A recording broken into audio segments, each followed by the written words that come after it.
There we go.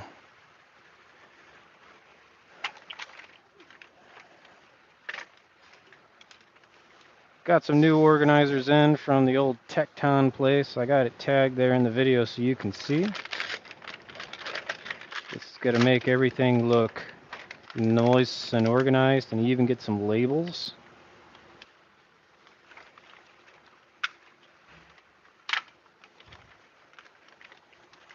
I got the 80-piece wrench organizer. It comes with a multitude of different sizes, and they all kind of clip together like this. Okay? So even though the picture shows like a big long piece like that, you can really rack and stack these to your drawer's length very well. I like TEKTON. You get free shipping on orders over $25 or over $25, and you earn commission towards a future purchase. So that's why I like ordering from them. The more I order, the more little commission points that I get for myself to spend on future stuff. So I got a lot of different size wrenches in here. I got Matco rebrand mountain wrenches. You name it. Snap-on's version of the mountain wrench. I got my old starter set of Duralast wrenches here. These surprisingly held up very well. And I kept a few of them. A few other of them just wandered off over the years from people borrowing my stuff. Thieves. Guess I'll just start throwing stuff on the floor.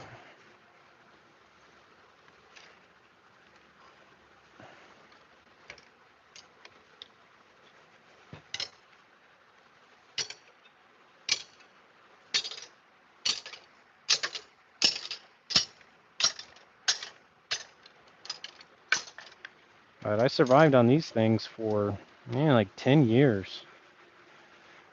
They did good. But as far as space organizing, I don't know. A couple of the other guys have already upgraded to the TEKTONs, and I just like the look. And when you get a lot of tools like this, I don't know, you just kind of start liking to see everything displayed very pretty. If you know what I'm saying. And it'll help eliminate some of these cheap little plastic tool holders I had.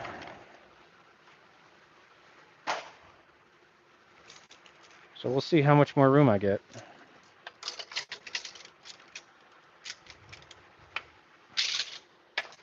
And this is only like one of my 2 wrench drawers.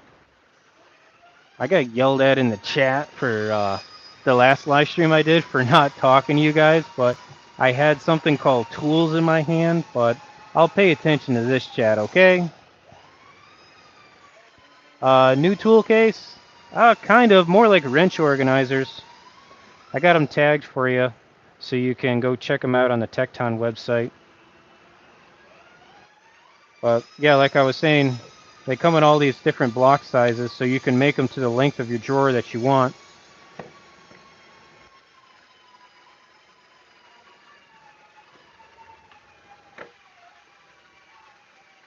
And then TEKTON prints out these pretty labels for you, so you can label everything up.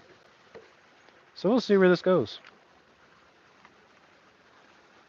Because I got wrenches scattered all over the place, folks. This drawer has been a mess for a long time.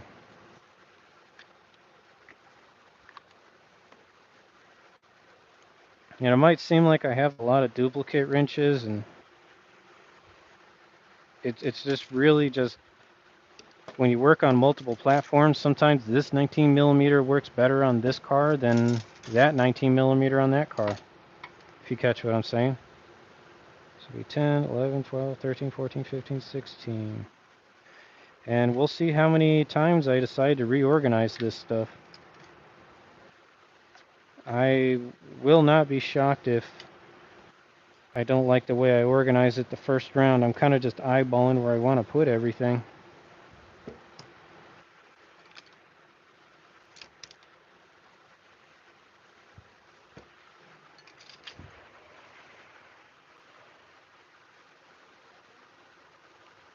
Casey Jones asked if I'm in a Subaru shop. Yeah, I'm in a Subi shop, but I do a lot of used car work too. I'm not afraid to touch other platforms, but Subaru is the specialty that I'm faster at.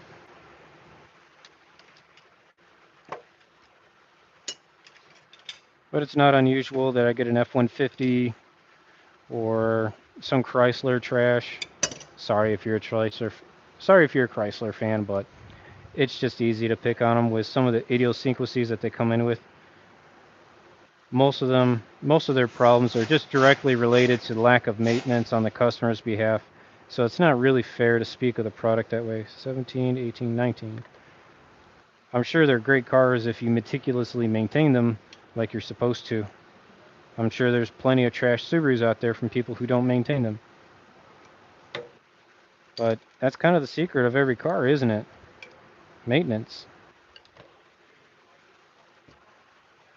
Get your oil changes done often and early, if not ahead of schedule. I'd rather buy an extra oil change every year than have to buy an engine, 70,000 miles in, right? The only reason why manufacturers are telling you that you can go for like 6, 7, almost 10,000 miles on oil changes is because that is for the length of an engine. That's for the understanding that the engine's got to last 100,000 miles. That's what that metric's built on, is 100,000 miles. If you want to get a 250,000 miles out of your engine, you got to change it earlier. So my 2009 has 200,000 miles on it, and I'm still on original head gaskets, and I've been changing the oil in it diligently every 3,000 miles, if not before. I'll just be like, hey, it's been 3 months, change engine oil. And when you own a simple contraption like a Subaru, I mean, doing oil changes on those cars is not that hard. I mean, what are you investing in? $60 worth of good tools, a jack, a catch pan, some car ramps, and then I think I just did an oil change, and it cost me $80 in oil with a filter. So I think the biggest headache of doing oil yourself is just oil disposal. You got to take it back to the car part store. And you got to dispose of the oil there. I've seen people go into the oil change stores. And they come in with like 4 or 5 gallon buckets dropping oil off. I don't have a 22 in this. That's not cool. I swear I had a 22 in this.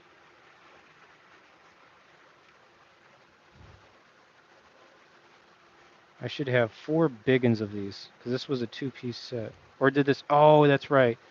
This set stopped at 19, and then I bought the extension set, which did 20, 21, 24, and 25. So yeah, this can go here.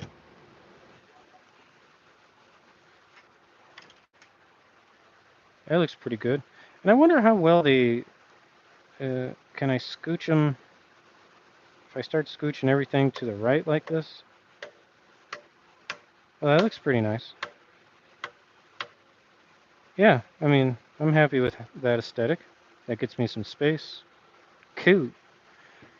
Alright, what do we go to next? How about some mountain wrenches?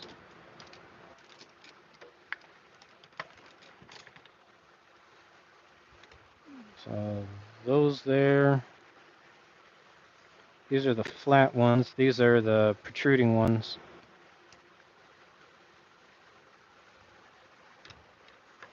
One there. One there. And this is the 810, so that'll go here. Then there should be a 1214. This one goes here.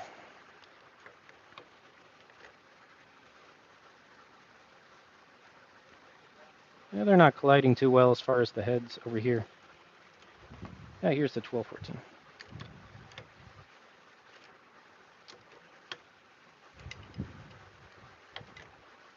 Yeah, it looks nice. Yeah. And I'll do the flat face ones next.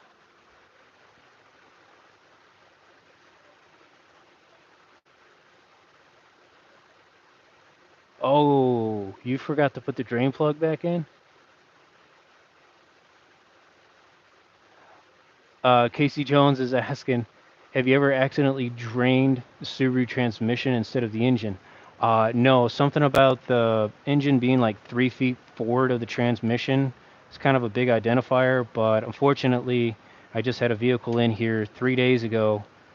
Somebody did a driveway job and they drained the transmission and they double filled the engine. Yikes. I was very truthful with the customer, letting them know that if they didn't drive on it, if they didn't start the engine up and drive on it, there's a very good chance that the CVT can be salvaged. So I offered them a couple of options. I said, like option one, we can drop the pan, check the magnet, check the chain, make sure everything is visually looking good, top it off with fluid, and cross our fingers. There, the fingers are crossed. And I said, worst case scenario, if the car doesn't run right after topping off the fluid, then, well, you can go to this shop where they say that they remanufacture CVTs, or we can sell you a remanufactured one with a 3-year warranty and 30,000 miles on it. But with the car having 150,000 miles on it, he didn't really seem too happy about the situation. So I ended up buying the Snap-on version of the mountain wrenches, and guys, I'm gonna tell you, yeah, they're fucking expensive. Excuse my language. They weren't cheap, but I did invest into them as soon as they launched. So they were at a promotional price. I was able to get mine for I think with tax it came out to $425, and now they're up to almost like $525. So you got to pay attention to the new stuff that's coming out, because that's how you get it super, super cheap. So my truck guy was saying that he was going to order 10 of them at the promo price, and if you got them, you got them. If you didn't, tits. So I put my money down, and I was happy to actually get them, because the Matco ones that I've had for a solid 10 years, they're doing very well. They hold up.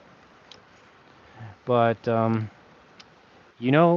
these just have a much more robust joint, and the metallurgy that's in the handle right here, this doesn't bow as much. So when you're really trying to break a bolt in a tight place, for instance, like an engine mount, when I was using these to break the engine mounts and really reach under the engine and get that bolt loose like that, I was getting maybe a good 7 to 10 degrees of flex out of there. It really depends on how stuck that bolt was.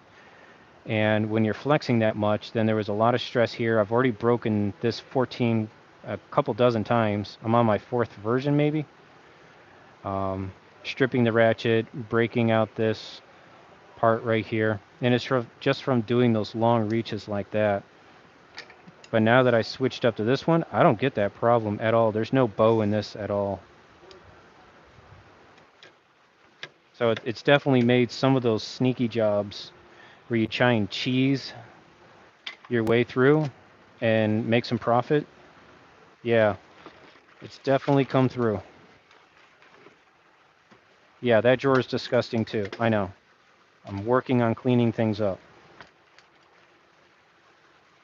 My other 2 boxes, they're super nice and clean. But this one, the top 2 drawers, I get into the most, and I haven't been taking care of it because I just haven't had an organizational strategy. Like, This friggin' 19. Oh, yes. It's got some power in it. And I can get rid of that satchel there. Oh wow, that cleaned up real nice. I got a lot of real estate now. 14 Outback, getting the famous Christmas tree on my dash. Changed the fuel cap. All the bulbs are not LEDs. Well, JM94, man, you got to give me a code, man. If you got all the lights on, what are your codes? If you're changing the fuel cap, you got an emissions problem? What's going on?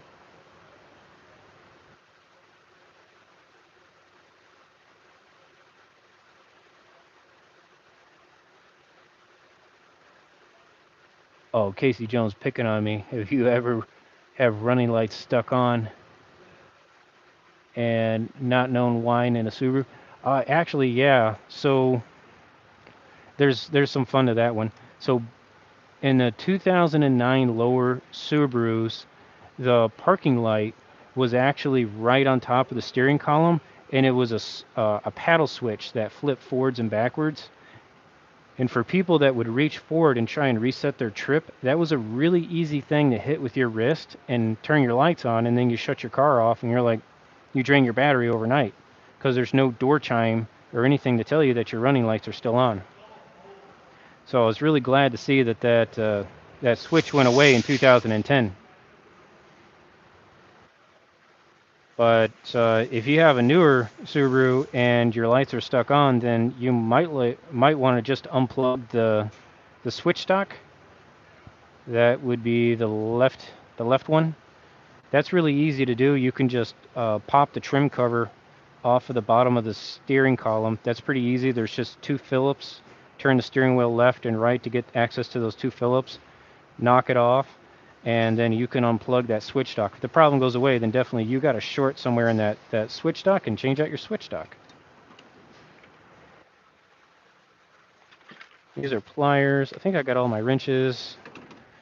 So this tells me that there is an 810 Snappy floating around on another tool cart somewhere. Okay, that's good to know.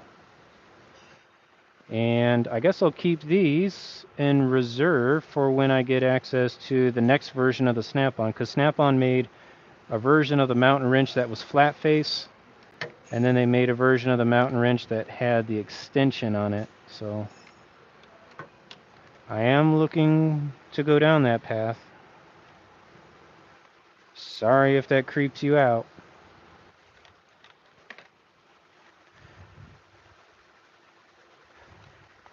I might keep the line wrenches and this little foam.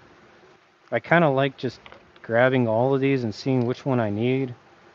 But then again, if I get rid of it, I'm going to have that much more space. Hmm. I did find these janky things. These are from Amazon. These are like some Amazon brand called Dynamic, Dynamic. Bro, these guys are great for sensors. I kid you not. Because you just put a 3/8 extension on there. My 11. Ah, dang. You see, that's the 10, that's the 12, that's the 11. Son of a. Good thing I didn't sticker everything, right?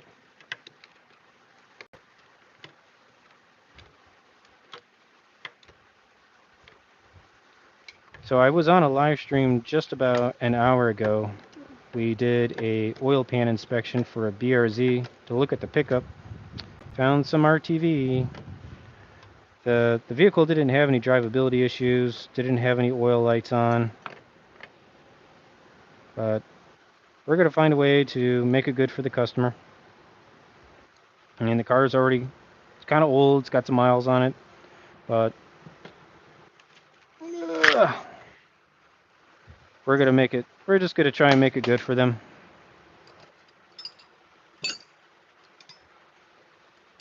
I can't speak too much of it because it's still kind of confidential.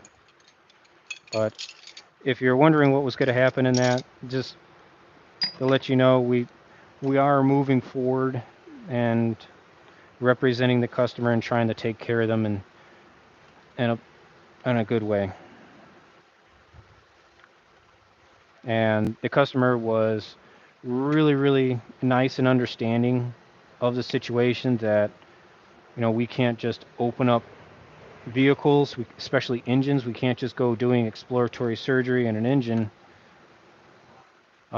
if you suspect something, if there's no concern. So I do appreciate that customer being very, very understanding and not trying to pick a fight. Like, he was very courteous. And you'd be surprised how much leverage you can get from a shop, especially at a dealer level, by just talking nice and treating the advisors and the managers like human beings. Because you don't know if that advisor or that manager just got cussed out by another customer.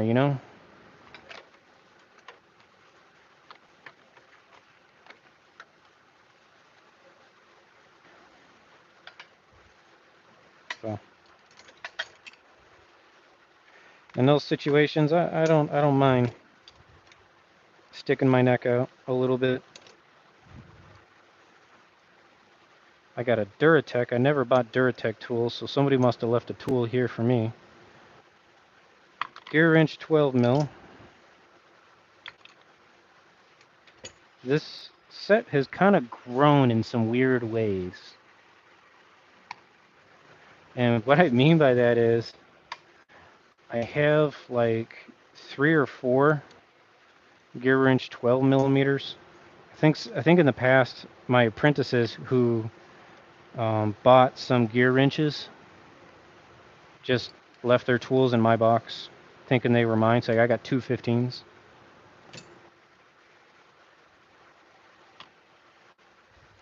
Because at one time we had a really, really good deal on these gear wrench ratcheting wrenches.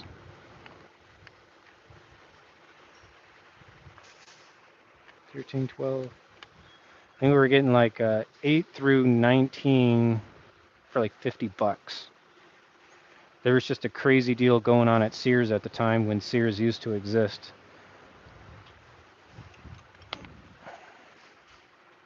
And then I got some SAEs in here, which don't get used that much unless somebody brings in like a lawnmower or something. Another Duralast. Should just take those home. Take all these duplicates home. There's a piece from my original Craftsman set when I started with Craftsman like 20 years ago. Some OG Craftsman tools. Back in the day when Craftsman was actually good, guys. Casey Jones's Duratec is AutoZone tools. Yeah, maybe. Could be Napa, could be Amazon. There's just some generic tool. But I acquired a lot of Amazonian tools. Or not, I acquired a lot of AutoZone tools before I was getting into professional mechanic work. Because AutoZone was doing reward points. So I was always doing everybody's oil changes in my neighborhood, and I would tell them, be like, hey, let me go buy your oil and all your stuff, and then I would rack up all those points, and then I would use those points to buy tools. It was actually a really good reward system. I don't know if they're still doing it, because obviously I'm not buying parts from AutoZone anymore, but I got a lot of sockets and wrenches out of them. I think I acquired a full set of sockets of 6 mil through 32 mil, tall and small. Same with SAE. A lot of their ratchets, a lot of their box wrenches, oil filters.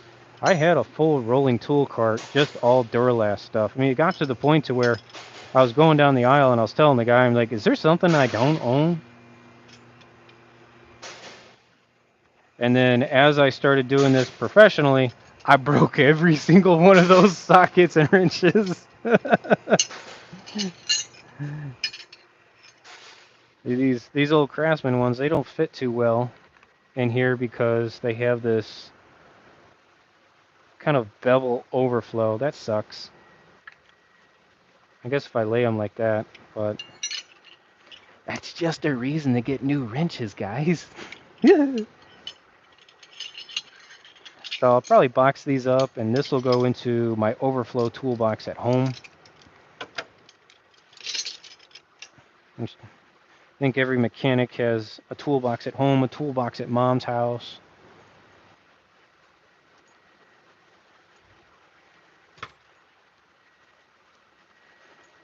If you're ever looking for a cheap way to store your crow feet, I just went to the Homeless Depot and I bought a piece of 3/8 metal rod. They have this in the welding section. I think I paid $5-6 for like a 5-foot long piece like that, and I just chopped it into sections, drilled holes through there, and I put these little cotter pins. So I made a whole bunch of these for the guys in the shop.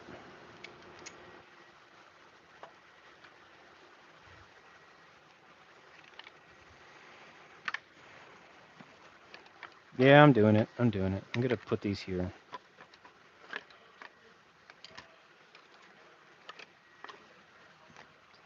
Wonder how much interference I'm gonna get from this stuff. My motor. I mean, it's already looking better. It's kind of nice. I can vertically see everything I need.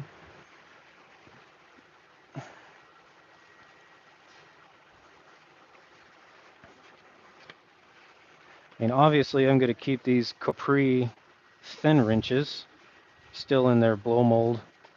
I like these thin wrenches. These are really good for just a lot of line hookups, especially when trying to fixing the compressor, fixing shop air lines, air tool fittings. Sometimes guys come in with like custom fuel line fittings, custom brake line fittings, and they're really tight clearances. So having these thin wrenches has been really, really nice. They're always running deals on the Capri website. So they're listing for like 125, but I think I got that for $75 shipped.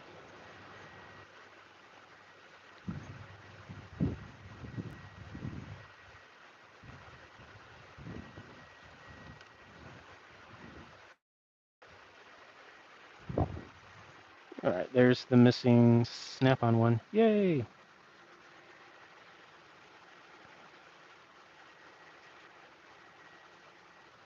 Mystery wrench will go right here. That goes in the tool bag to go home. These are wrenches that I've just never touched. So they'll go into the abyss of my toolbox at home.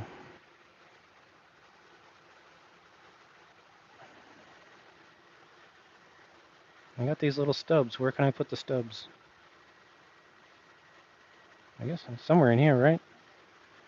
So if I got a 12, that means I have an 11 and a 10. So let's leave that slot. 10, 11, 12, 13, 14.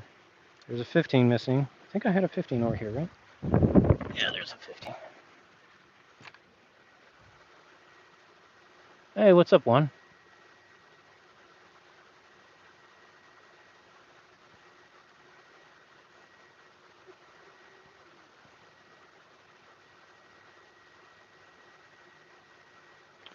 Casey Jones says they changed the reward system. Coupons in the mail? That sucks, dude. No, like 15 years ago, you actually just had like a little keychain, and they would scan it every time you bought something. And I think I was getting like $10 for every $100 worth of product I bought. And yeah, dude, I racked up points fast because I had maybe 15 customers in my neighborhood just always dropping oil for them. So I was doing oil changes for like $15 at my house, plus parts, of course. And I did all the oil disposal, and I would buy all the oil purchases, so they would just text me and say, I'm coming over for an oil change on this day, and I would have everything ready for them. So I'm missing a 19.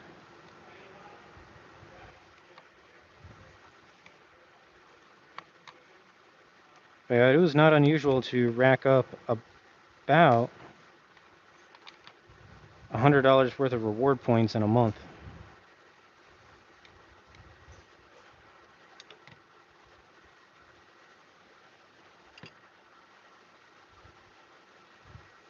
If I get my fractionals in the wrong order, it's only because I don't know how to do fraction in my head. My fractionals are always out of order, so I just go by the size of the wrench.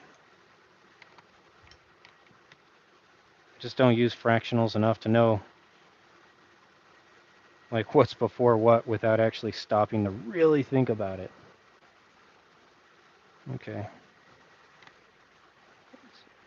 Leave a little maintenance gap there in case I gotta find something. And then all these extra organizers, I'll just hand them off to one of the new kids on the block that's starting out here. Like the best thing you can do to earn favors from them is they do favors for me, help me out with a tire patch here and there. So it's a nice little attaboy system. Be like, hey, I'm growing out of this. You can have it, or you can throw it away, or you can give it to somebody else. But, you know, you got first dibs on it, so to say.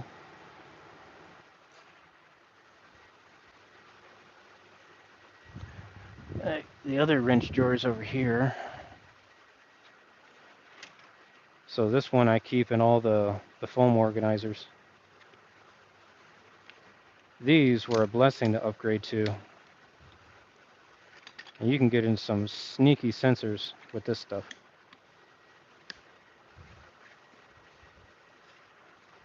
This was a Master Capri set, worth investing in. Found it for about $100 on sale. These are my famous socket wrenches that I love to pieces. I think they're an Astro rebrand, but I got them in the flyer for, I think, $150. They've been worth it. They've been so worth it because you can sneak this in to where a regular ratchet and a socket wouldn't fit, and you can break something loose, and then you can kind of finger it out. Or if you're trying to break a nut in a bolt assembly, it's nice just grabbing this. You flip this over the nut, and then you put your impact on the bolt, or vice versa. The beam ratchets, I stared at these things for years, thinking that I was like, well, I'll never use them. I never want them. You know, I had enough liquid cash one day. They were on a good sale. I still had to pay a premium price for about $275-ish, I think. But I love them. They actually did come. They're actually pretty sweet to have. So if you ever find a good deal on some of these beam ratchets, you'll like them. They fit really good in the hand. They balance well for flicking. And they're powerful. The handles, they suck because they slide off over time. But I got a couple of them I've already kind of fixed up. I just fill them up with RTV, and then I slam them on. And they never come back off again. You never think you use these, but I actually still use these a lot. An offset wrench comes in handy a lot. I've already had to grind this one down to make it a special tool, because I was going in after another shop. They put new chains and phasers on somebody's Forester, and they had a problem with a noise still, and they couldn't figure it out. And it's because the phaser bolts were coming out. They didn't torque them down correctly. And I was able to pull off the oil control solenoid. Like this thing right here. I was able to pull that off. And I was able to cheese that bolt and torque it down. I was like, win, right? Didn't have to take the car apart. That's a win in my part.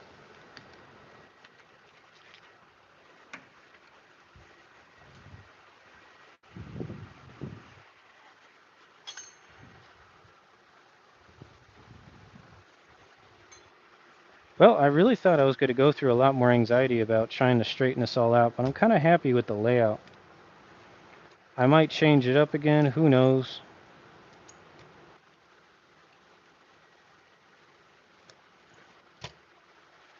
Ooh, I did get another TEKTON tool in. Where is it at? It's in my alignment bucket. Yeah, there we are.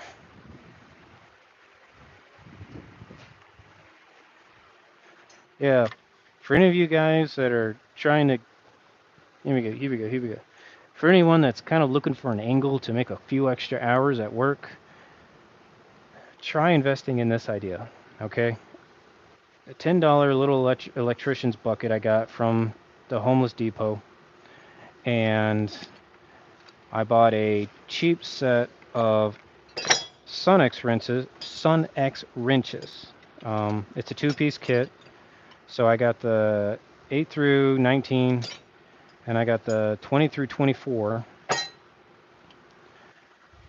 These were off of Amazon through a Black Friday sale for $99. So I got that, threw it in a bucket, got some Connect picks in here, got me an impact with a 19 on it. So pretty much I made myself an alignment kit, and these tools, they live exclusively in this bucket. So when I upsell an alignment or I get an alignment to do, I just grab this bucket and run. And I know I got every tool I need to do an alignment on any car that's out there. And this was the best strategy ever. Yeah, like, did I have to invest a little into it? Yeah, I got maybe $200 invested into it, minus the impact, of course. But that just made me a little bit more efficient. I got this reacher there. Like, there's generic versions of this thing out there so much now. You pick them up for like $20 on Amazon. Let me get her off of here. Just got a tight fit.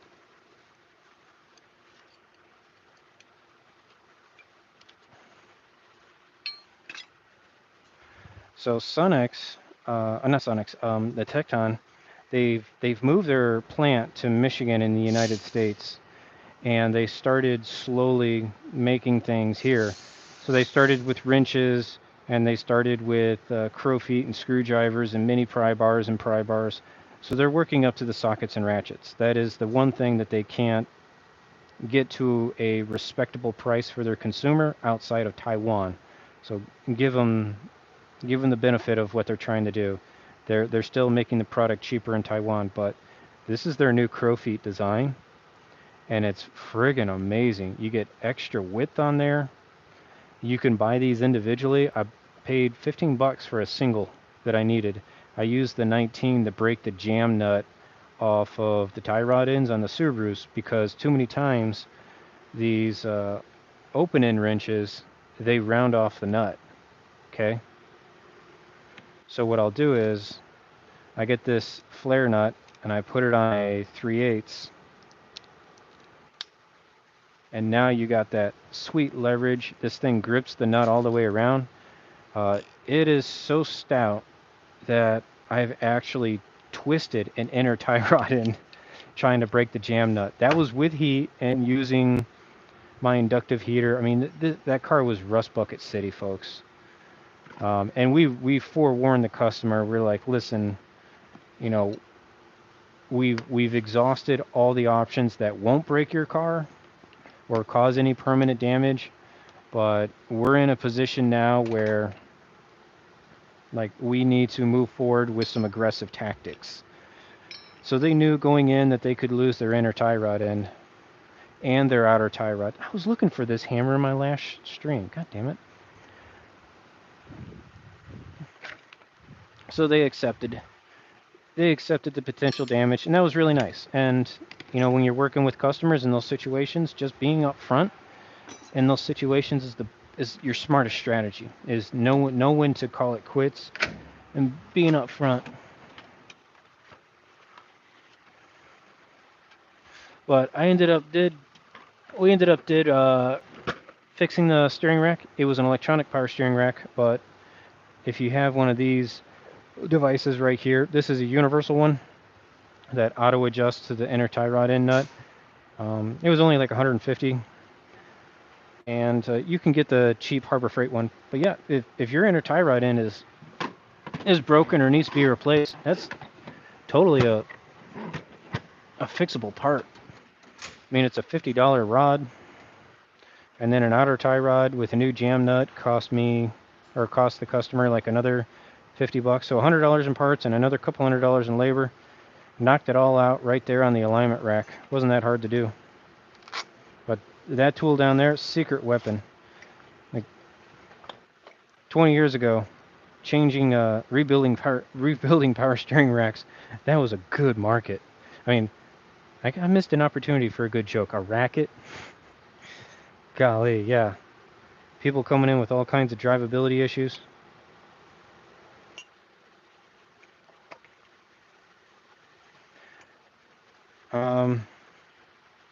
There's these crazy wrenches right here, these offset ones. Angle head wrenches. I guess that's the proper name. You know, you never know when you need them until you need them. And if you catch them on a good deal, like the Sonex brand, $30 on a black market, on a Black Friday sale. You know, doing some crazy Asian cars, front wheel drive cars, and trying to find a way to cheese the job. These for the win. I kid you not. They got into some squirrely places, guys. And I've only used them maybe 10 times in 10 years. But when I needed them, I was glad I had them. I guess I needed more rails. I'm out of rails. So this was an 80 rail set, and I am already out of rails. I need more rails. I thought I was going to be able to get these in here, but I'm not. That sucks. I guess I'll order another set of rails. And that's okay, because I'll probably end up reorganizing this one more time, as that is how I work.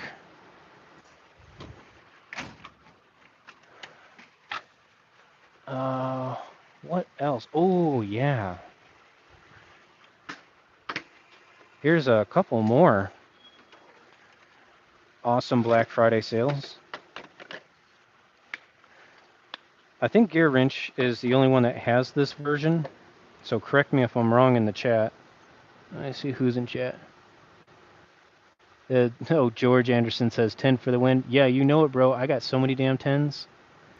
I have backup 10s for my backup 10s. I kid you not.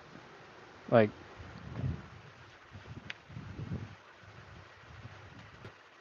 this right here, this is pretty much my speed sockets right here. So, every time I can get a hold of one of these junky Harbor Freight 10s, I will. 10s. That's a missing. That's a 12. Here's another 10. You guys can't see that. That's confidential. Another 10.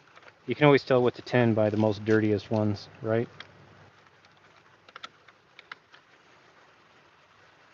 Backup 12. And surprisingly, the Gator Grip. I use the Gator Grip more than you would think, guys. Because these, and before I invested into the sockets made by Lyle that hold these taps with the square ends, I was actually using a Gator Grip, and I was astonished at how well it worked. Like, you can't go wrong. Really can't go wrong.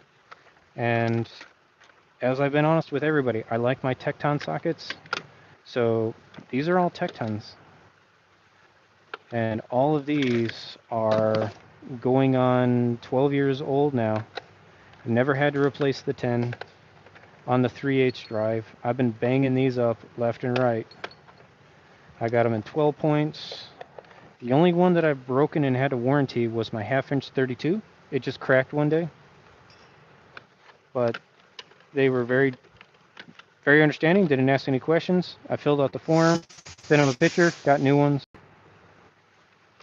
Got the 3/8 version of the Tektons and the impacts. They're super affordable. And if you need extras, like I like extras, like my 19s and my half-inch, I got 3 of these because I have another roller around right here. So I keep one in here, and then I keep one in the alignment bucket. So at $6 a piece, I'm like, yeah, I'll buy extra sockets. This is all Tekton beam wrenches. I like their beam wrenches. Clickers, I have the clickers, but I grew out of them.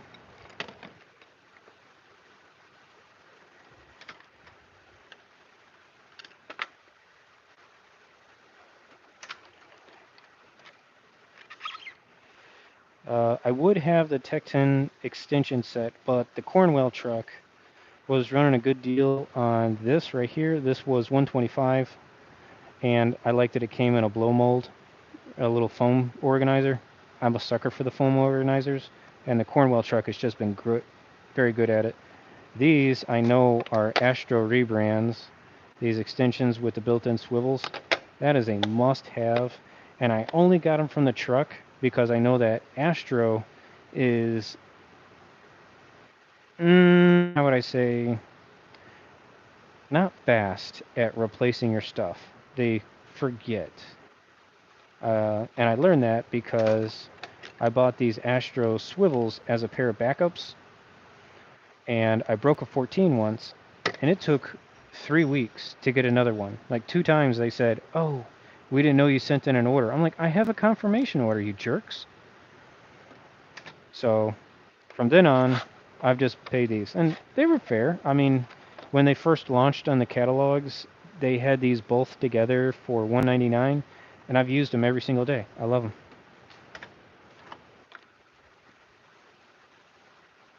These by CTA, I love them to pieces. So I wish the handles were better, but spring extensions with crimped on sockets. So if you're trying to get those worm gears, especially on those diesels, and you gotta squirrel them in weird places, you can just shove that thing into somewhere, tighten it down, and rip it out, and you don't risk losing your socket.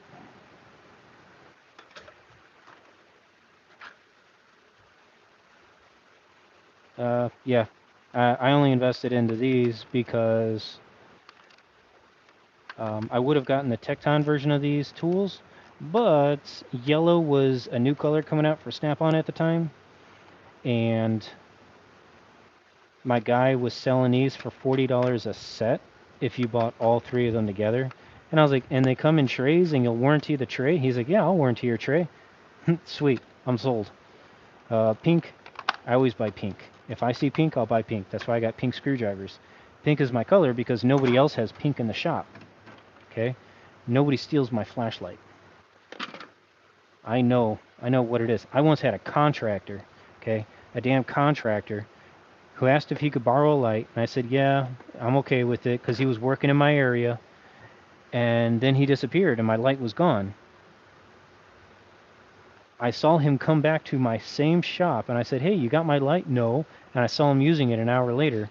I'm like, dude, that's my light. I'm the only one in the world who buys pink stuff. He didn't believe me. He's like, no, I myself. So I said, you know what? I bet the ground that you're walking on, that is my light. I says, I will pack up my toolbox today, guaranteeing that is my light. And I told him, I says, if I buy a tool from Snap-on, they have serial numbers. I bet you if I call that serial number in, it's going to be under my name. And his boss actually went up and told him, because he heard the conversation, and his boss who had subcontracted him as a contractor, who was like, I think the guy's telling the truth. Why don't you give him the flashlight back, or you can go home for the day? So the guy just gave me the flashlight. It was my serial number. I checked it anyways. Mako had some sweet gloves. Oh, yeah, and there's the half-inch Tekton beam wrench. I use that for the front differential drain plug, because that is like 50 foot-pounds, and then axle nuts and lug nuts. The Tekton beam wrenches are great. They're always running deals where you can get both the 3/8 and the half-inch for Like $1.99 shipped.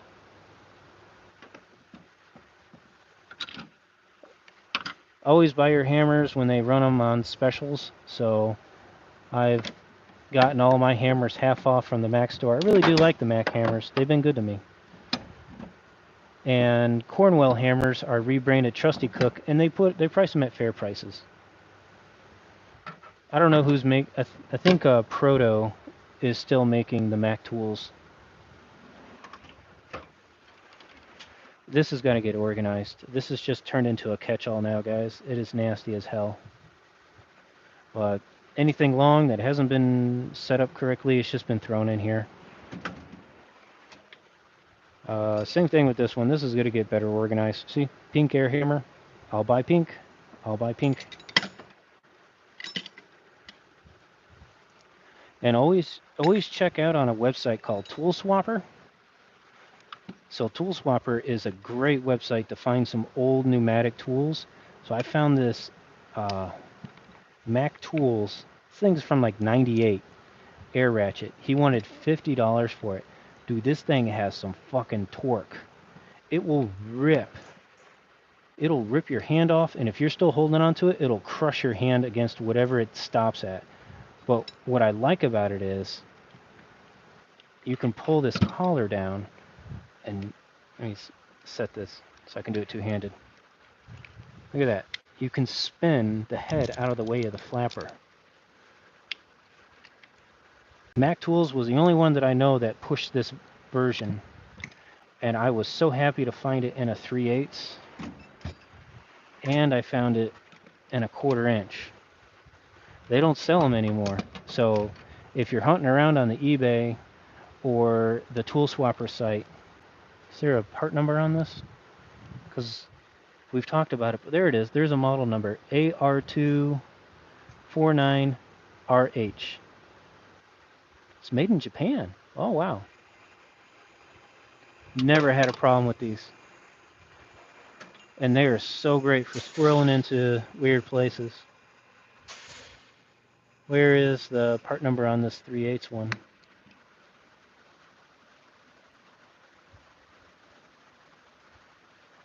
Okay, here it is.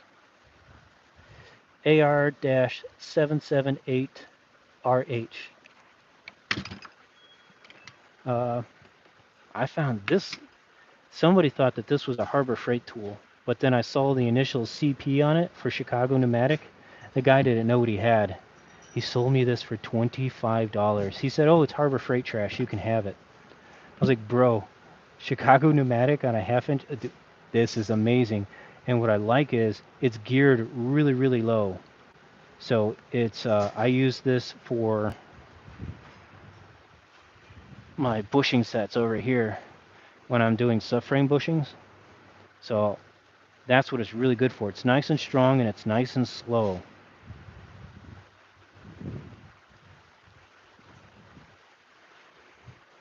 I think right now Mac Tools is running a special on this Impact Air Ratchet right here in 3/8 and 1/2 inch. It's a rebrand of the Ingersoll, I've been told, but it's been very, very well worth it. So Impact Air Ratchet, and if you do a lot of chassis work and suspension work, this guy is your best friend. I know we're all going the cordless tools, but man, I still rely on these. I still rely on these air tools a lot when you do a lot of heavy. I'm gonna work on this drawer now. I gotta find a strategy for this. But I've fixed up the top 2 drawers the best I can. As you can see, I got a lot of Cornwell. Just because Cornwell already comes in these little foam organizers, and I like the foam organizers, and the Cornwell guy said if the foam ever breaks down due to oil, he'll give me a one-time replacement for free within a year. He says after a year of owning it, if I'm the original purchaser, he's like, I'll hook it up. Now that is special to just him. He offered that to me because I'm a loyal customer. And if you're a tool provider, those are little things that incentivize us technicians to keep buying from you on the truck, is when you help us out like that. because you know, as a tool provider, you can get that warrantied out. You might pay for it up front a little bit, but you know you'll find a way to get yourself reimbursed, but you're giving the confidence to that tech. But these sets are always going on sale. Never pay full pop. Wait for them to hit the flyer. About every 6 months, this stuff comes out. Like these guys right here. This is all Astro, okay? But extensions, these are called double swivels. So again, you can just kind of get in some weird places if you're trying to cheese a job and cut some hours off and make some profit. That's why I get this stuff. Same thing here. This is an extension, and then it turns into a wobble. Kind of make a custom tool, cheese into a job. That's how all these are.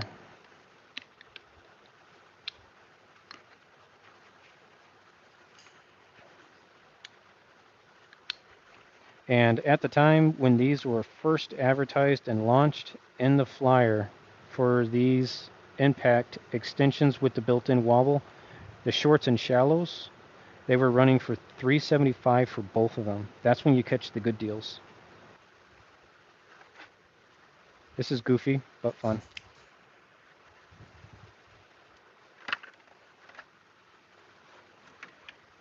And then you guys already saw this.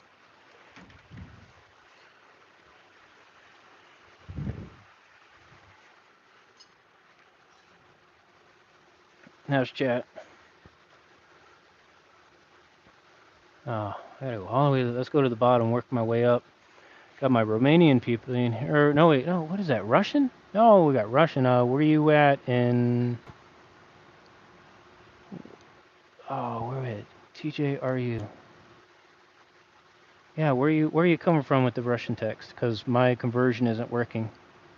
Can I convert it? No. It's not gonna let me translate it on the fly. Sorry, my man.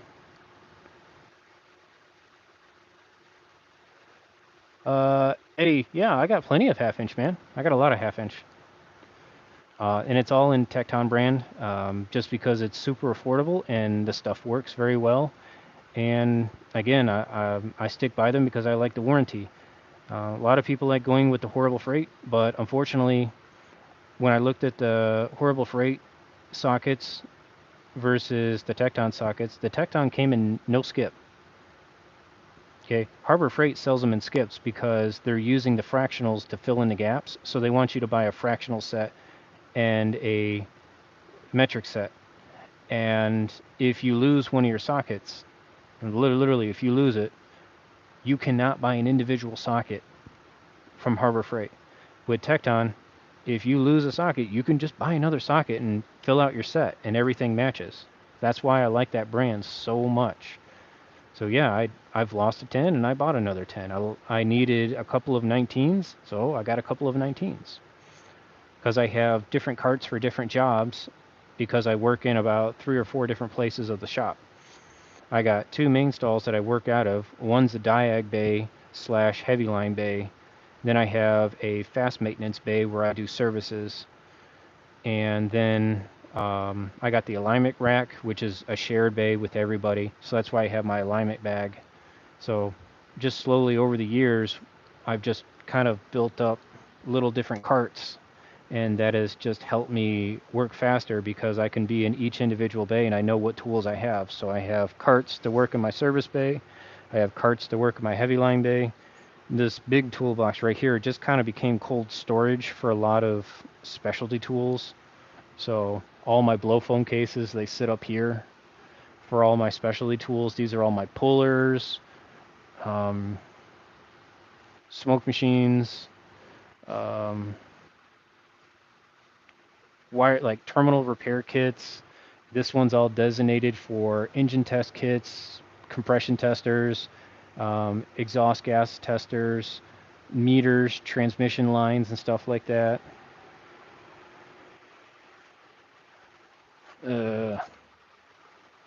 This one kind of was something, but it turned into something else. But that's just overflow of the other small cabinet. That's just more specialty tools. Like I just got out my I had to dig in there and I had to get my fuel line disconnect kit. This is a Master Series from the old Snap-on truck. This sucker is expensive. I know the Horrible Freight does sell a Maddox version of it for like half the price, but again, search the deals, be patient, and you wait for it. And I was able to nap this up for $4.99. And the reason why I really hunted down the Snap-on version of it was, I gotta close some drawers so I can stand here. The reason why I held out for this Snap-on version was just because they had everything that I was going to need in it, and everything has a part number on it, and the part numbers, they're on the lid. So if something goes missing, I can get another piece. Whereas the other kits that were being sold by Astro and OTC and Maddox Tools, I went through the catalog and I tried to order bits and pieces from it, and they were like, nope. They're like, we'll get you a piece in 6 months. But with the Snap-on one, I asked the dealer, I said, I just picked a random tool out of there, and I says, how fast can I get this replacement? He's like, well, you don't even own it. I know I don't own it, but I just want to see how fast you can refill if I lose a piece. I say, oh, okay, I get what you're doing. And he's like, I can get you one next week. There it is, right there. It shows available. I was like, great. Grabbed another one. Check availability. And then he says, well, I can just show you availability of everything if you want, if that's what you're going to do. And I said, yes. So I was sold. So found it on a deal, $4.99. And you'd be surprised how many of these you'll find used in brand new condition, because kids getting out of tech school with Snap-on accounts, they'll buy this stuff thinking that they need it, and they'll use it once or twice, if not never use it. And you'll find it on eBay. So when you know what you're looking for, get a part number, and eBay's your best friend for finding a lot of used tools. I get a lot of my tools secondhand, and they're mostly just tools that people have used once or twice or never used again. Like they buy it and thought they needed it and never used it. But going back to this, because I kind of went on a tangent, the serpentine belt tool set by Gear Wrench. This is the part number 89000. Bro, Black Friday deal, $59. And I think this is probably the best tool I've seen by Gear Wrench. And the reason being is, I call this like the Build-A-Bear. You remember the Build-A-Bears in the strip malls? This is the Build-A-Wrench. So you got pass-through sockets. You can match it up for anything. It does have a locking flex head, which is beautiful. And then here's your bar adapter right there. You can get in some squirrely places with that.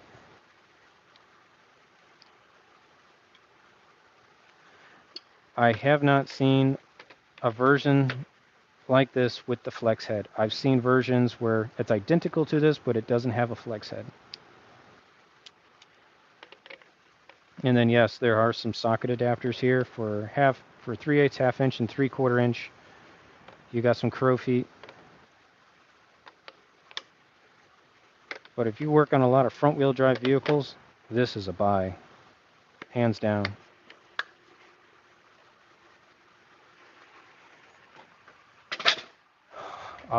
This was another version, and I got it out of curiosity. I've only had the opportunity to use this a few times, but I kind of saw some potential of other uses I could have for it based on what it could do. This is Astronomatics' version of what I just showed you with the Gear Wrench, and it's exclusive to Matco Tools. Matco bought the exclusivity to it, and I bought this thing 5 years ago, so maybe Astro now lists it, but the Matco tool number is MSBT170.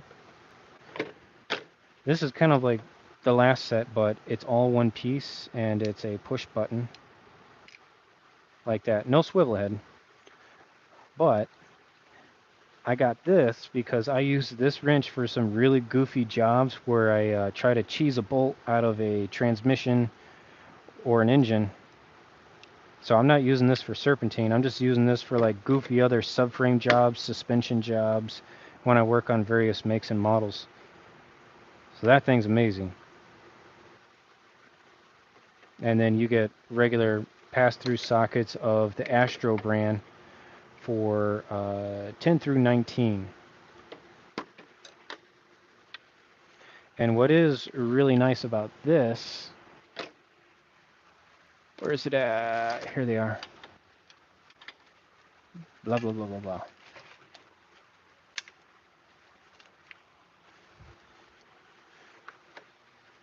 These pass-through sockets, this is a half-inch set, but the 3/8 set of pass-through sockets do fit the tool.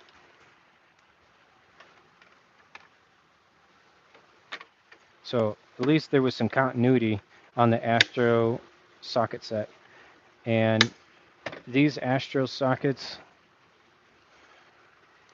these are invaluable to have. Again, is BMWs, Minis,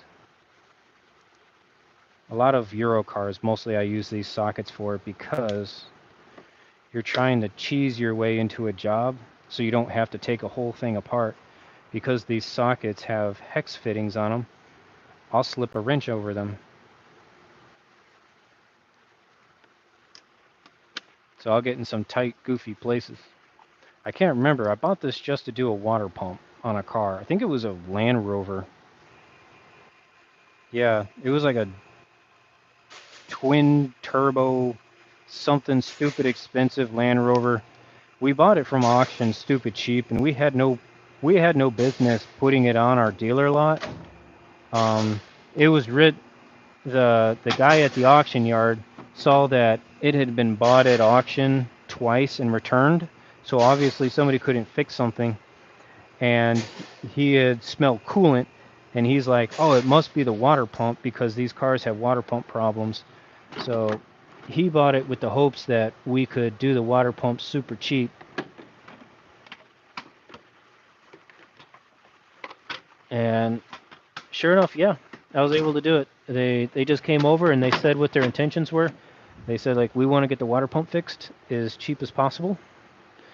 What can you do to help us out? And I says, well, book time on that job is like 12 hours. And technically, you don't need a water pump. It just has a leaky seal. So let's get a water pump gasket.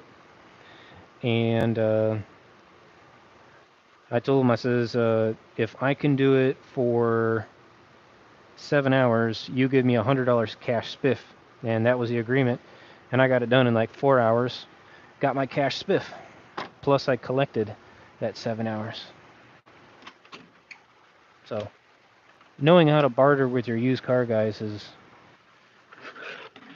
a really, really good business venture, especially if you know what their intentions are. So having somebody in tools who is upfront with what their intentions are on a vehicle, and if you're a used car manager and you're talking to your techs, tell them what your intentions are. Be like, hey, I want to get this thing going back to auction.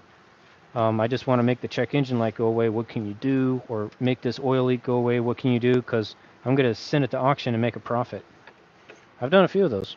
A lot of Kias. Kias come in with locked up engines. We get an LKQ engine. We do not want to be in the business of like reselling an engine that we put an LKQ engine in. So he's like, dude, just get this engine running so I can send it back to auction and make $1,000. Okay. There's good business in that. One thing that I did buy that I don't know if I regret yet. I've only used it twice. And again, I got it because it was a promotional item. It was being sold at list. And I knew that this would never, ever, ever be this cheap again. And at the time, I was supposed to be going into a different position in the shop, which Unfortunately, it's not available anymore. So I bought this with the intentions of being in the car flipping market. And I was having the hardest time with Ford Explorer rear hubs. Piece of junk, guys. So Tommy from Promax made a puller set.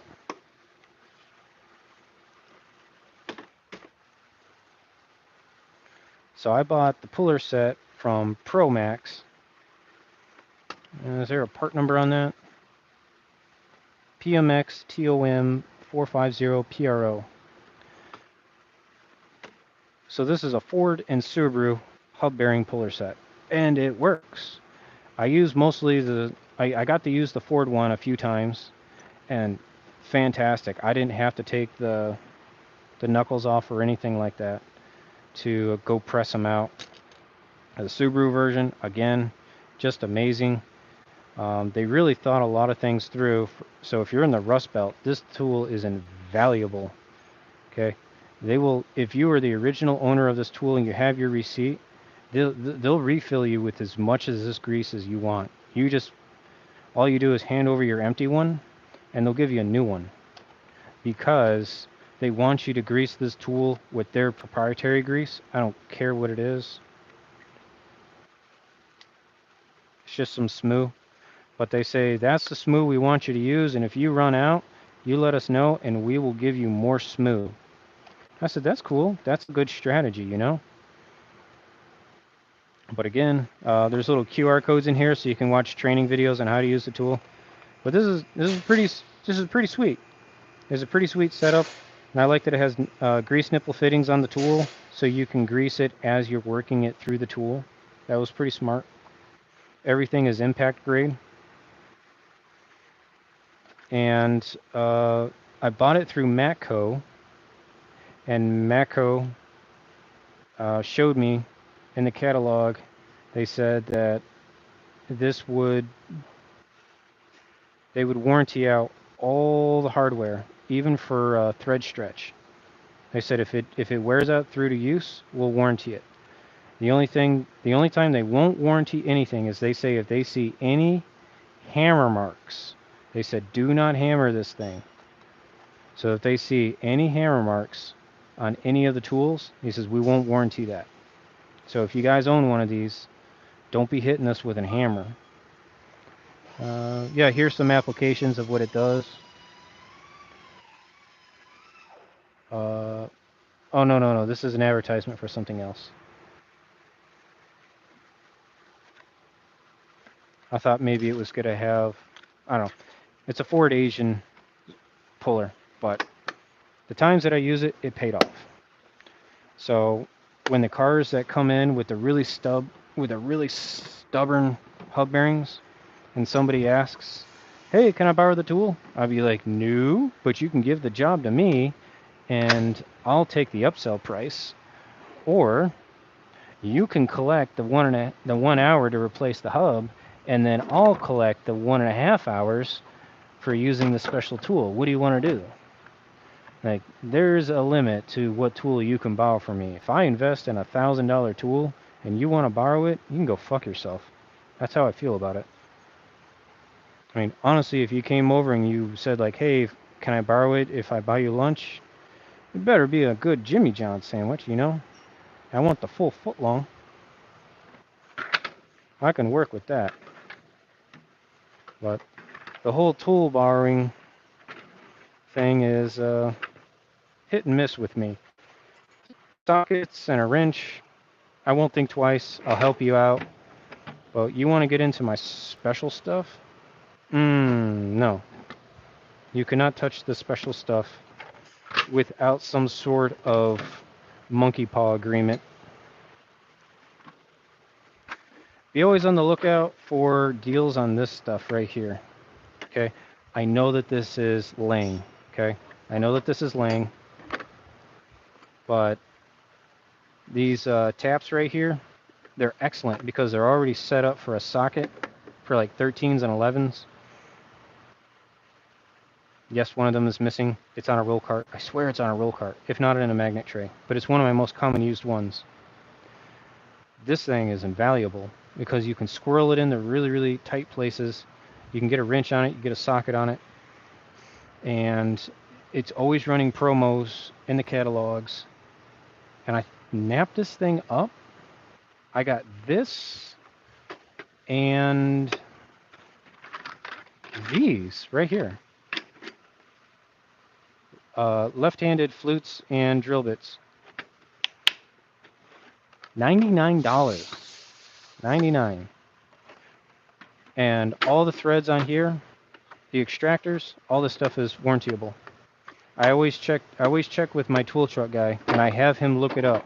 I says I want to see it in black and white where it says that you're going to warranty it. Oh hey, here's the sticker for that Tommy thing. Ford, Subaru, Explorer, Outback, Forester. Yep.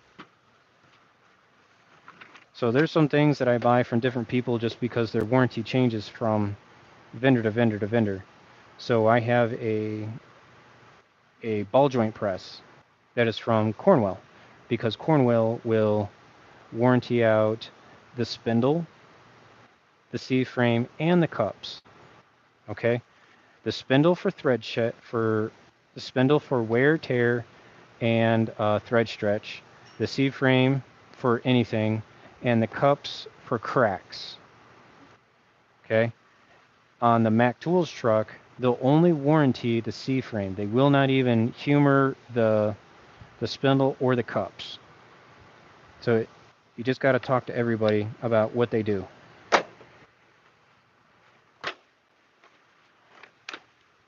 Different types of stud pullers. These are just some, I don't even know who makes these. It's probably just some Chinese company that Mac Tool rebranded. They work, but when they don't work, they will eat themselves alive trying to work, and do not impact on these things. You will just explode them.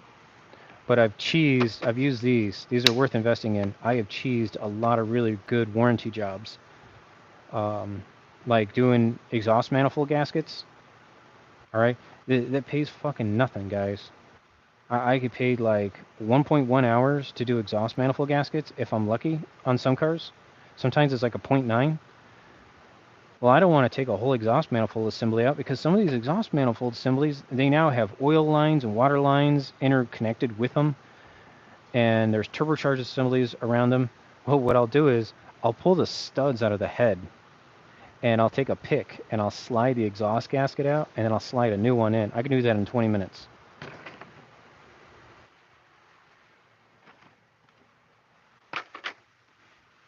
Spring tools. This was something gimmicky that I just saw.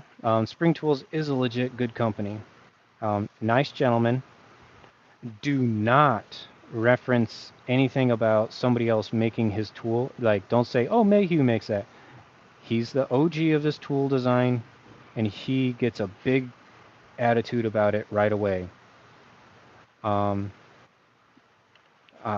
The Chinese stole his design and ran away with it, and he lost a lot of money because of it. He's a nice guy, and I was at one of the tool fairs, and I saw this, and I saw some potential use for it, like getting the security bits out of ignition switches, the ones that have the break off, the shear bolt on there. I thought this might be a way to cheese a job where I could take my Dremel, cut a slot, and then use this in place of that slot I hold. And this actually has a spring that you can pull back, and it offers like a 200 foot-pound hit, and then you turn this at the same time. It didn't work out, but I've found other uses for it over the years for some sensitive things on aluminum components where you don't want to use a full swing. It says 5,000 psi impact force. This has been really good on some engine builds I've done where they had some special fasteners and you don't want to use the hammer swinging impact one. This one's just gave me a little bit more precision control. So not something I recommend adding to your arsenal, but if you're a never know person, then that's a never know tool. Kelvan always has interesting things. And this has gotten me out of some weird places. So these are designed to not work with impacts, but you can use them, they said, with your cordless ratchets. But it's this is what the tight reach ripped off. If you've seen those infomercials for the tight reach, this is what they ripped off. So right here, you put your 3/8 ratchet in there, and then you can walk this in and get a bolt out. And you get a 10, 12, 13, I guess? 13, 13, 14, 15. There's no chain in here. These are all gears. The 14 is sitting in my spree drawer because I use it a lot to do some jobs where I cheese. But I always find that on the Amazon site for like 50 bucks. If you want a part number 450 by Calvan Tools.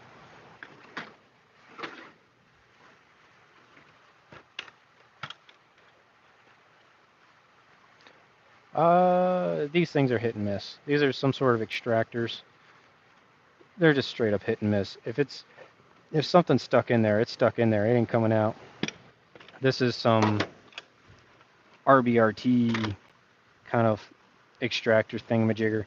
It works on soft bolts, but if you're doing any kind of grade 8 bolt, these things are going to lose every single time. But they were on promo, and because they're Mac tools, I get warranty on them, even if they snap. I've warrantied out these two right here at least twice.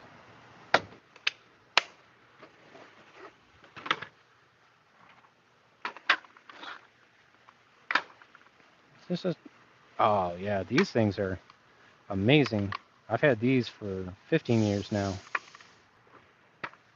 I don't know who Mac Tools is rebranding with these. Twist lock sockets, 1/4 inch size.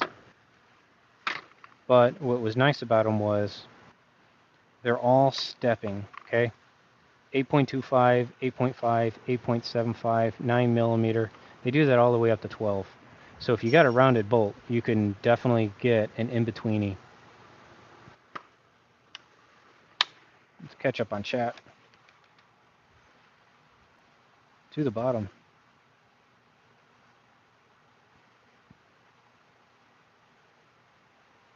See here. Nothing. Appreciate broke my Festool chop saw.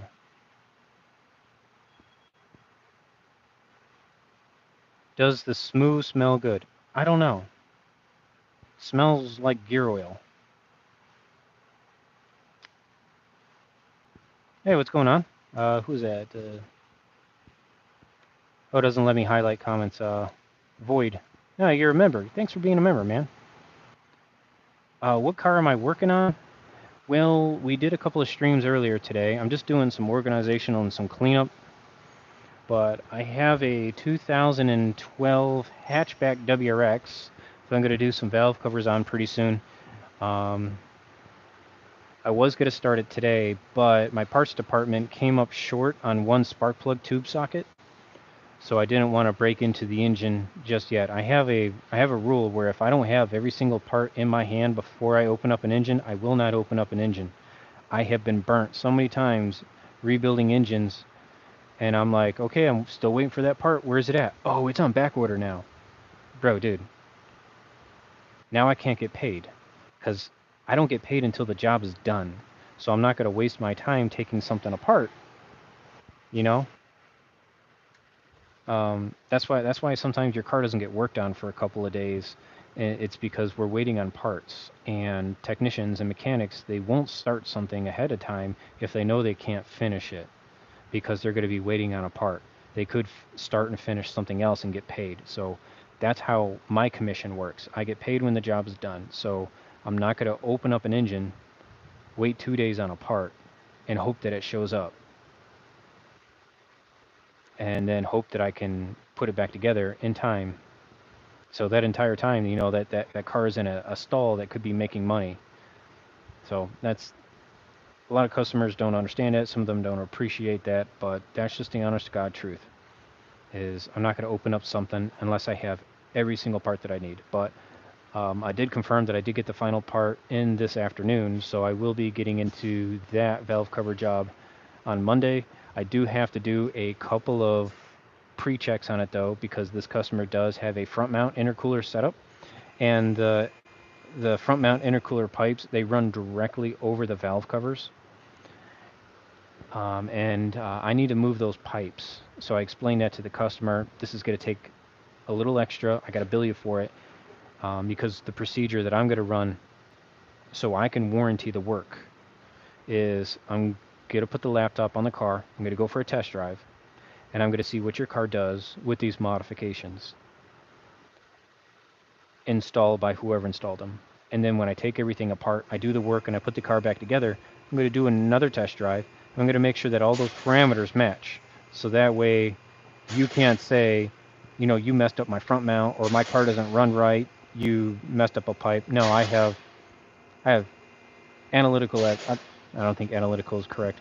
I have definitive evidence that says your car was running like this, it's still running the same. I didn't do anything different. And when you're working on modified cars, those are things that you have to bill into your labor. So I don't mind working on modified Subarus. It's just that if I see a modified Subaru, I will let them know there is an additional labor to do that procedure, that pre and post test drive, where I data log your test drive to make sure that your car still has the same horse and torque and volumetric efficiency, doesn't have any misfires. Because it happened once, and because that one person threw a hissy fit, I put that burden on every other future customer. But I have to warranty my work. A Marxist from Germany. Hello, sir. Yes, the shop is surprisingly clean today, sir, and my toolbox is not as clean as it should be. Um, I like to think of myself as an organized person, but sometimes a drawer can turn into a catch-all very quick with me. Saturdays is usually my put everything back where it belongs day. Even if I'm not working, sometimes I'll just come in on a Saturday and I'll get everything ready for Monday. The wife hates it. She really does. She's like, if you can go to work and clean your toolbox, you can do some chores around the house. I'm like, yeah, but doing chores with my toolbox is a lot more fun than doing chores at the house. I don't know why. I really don't know why. I'd rather clean and polish tools all day than load the dishwasher. Stuart Adams says, really nice tools. Thank you. I really worked hard for them. I went through a lot of troubling times acquiring tools. I made a lot of financial mistakes with my tools. Okay. Um, I got in some really bad debt. It's really easy to do. You see a shiny thing, you see a shiny thing, you see another shiny thing, and the tool truck guy's like, 50 bucks a week, I can keep you at 50 bucks a week, and then the next thing you know, you're at $2,000, $3,000. And then you're like, why don't I have any money? Why can't I go on a date? Why can't I go to the movies? Why can't I pay my rent? So, guys, be careful. It took me years to figure out how to build a budget. And that is the one thing that I do with any new guy that comes in here is I sit them down and I teach them, I'm going to tell you what I did that caused me 5 years of suffering. I was like, don't do what I did. Here's how you can't do here's how you avoid doing it.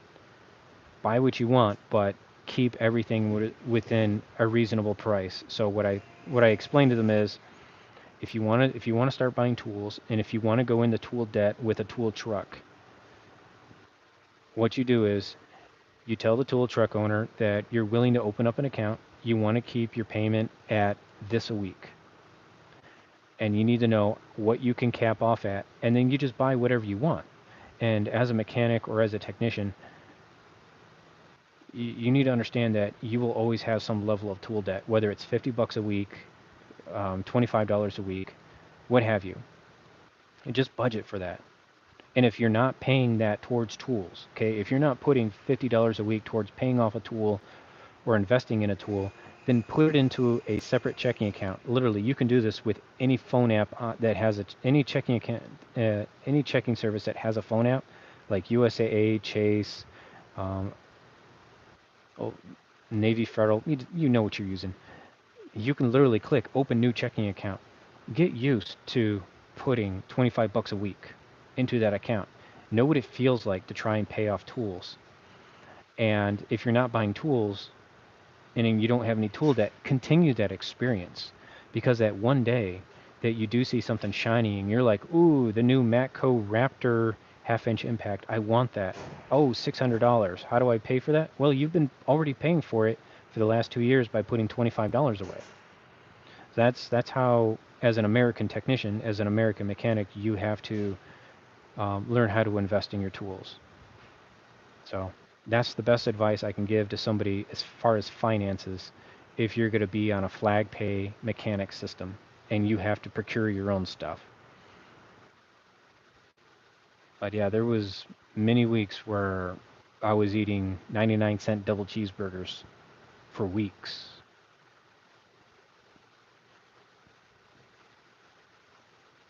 Would you import motor oils? We manufacturers in the UAE and export worldwide. So we have bulk oil on tap. It's from Castor Oil, I believe. It comes from a third-party delivery service, but I've dug through the receipts, and I think it's Castor Oil that we get our bulk oil from. Don't hold that to me. I can't confirm it. But our manufacturer, Subaru, does make a race-ready oil, and that can be special ordered. It comes through one of the Japan oil vendors. I have been in a couple of 4x4 shops that did get some weird oils in from around the country or around the globe, but those were all special ordered, and all the cost of procuring them went up front to the customer because only that particular person requested it, and not too many people, cared to run a Gucci oil. Most people understand that as long as they buy the mid-tier oil and they do their oil changes correctly and they change their differential oils, everything's going to be okay.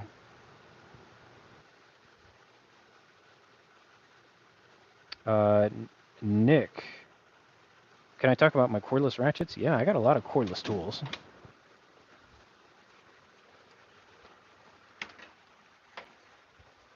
So this is the power cabinet.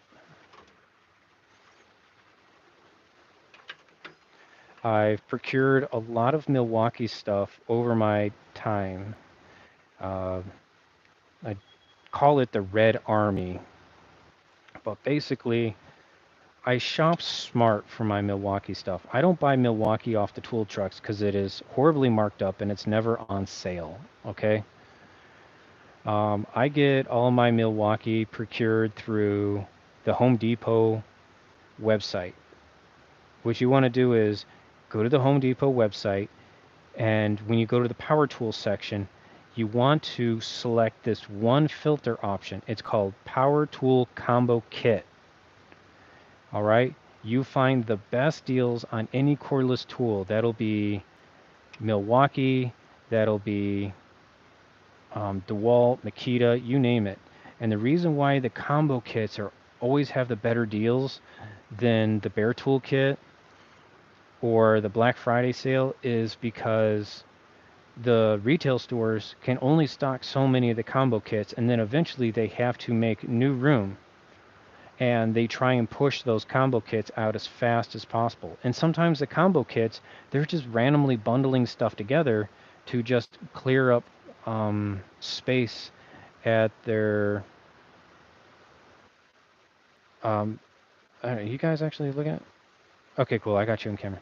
I didn't know if I was just pointing randomly at this wall. So yeah,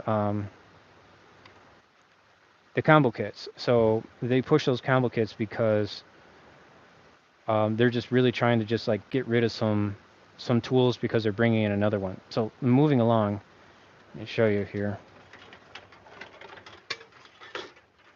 Uh, like I got the cordless heat gun.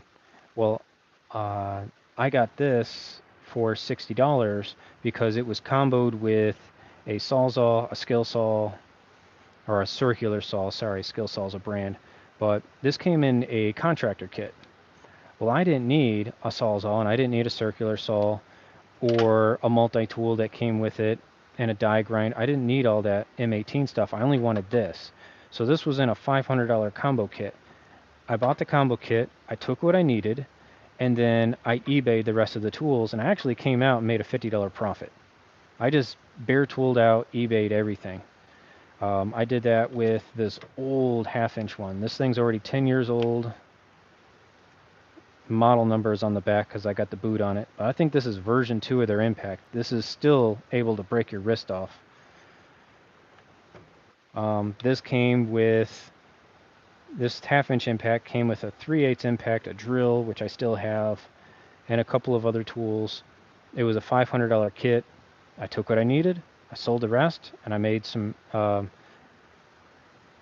I ended up getting the tool at the price that I needed. So that's how I got into all this stuff right here. This was all acquired through combo kits. Like these little hacksaws right here. Yeah, see, I got 2 of them. There's 2 more at my house. And the reason why I kept the hacksaws is there's a lot of weird adapters for hacksaws that are good for cleaning and stuff like that. So I'll actually hook up wire brushes to this and use that for cleaning. I still keep my Milwaukee ratchets here.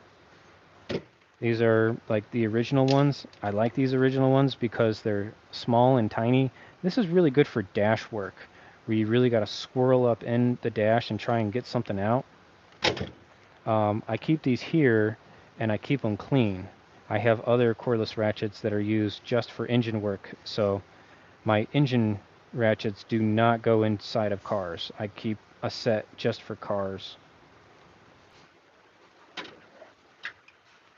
I got real fortunate.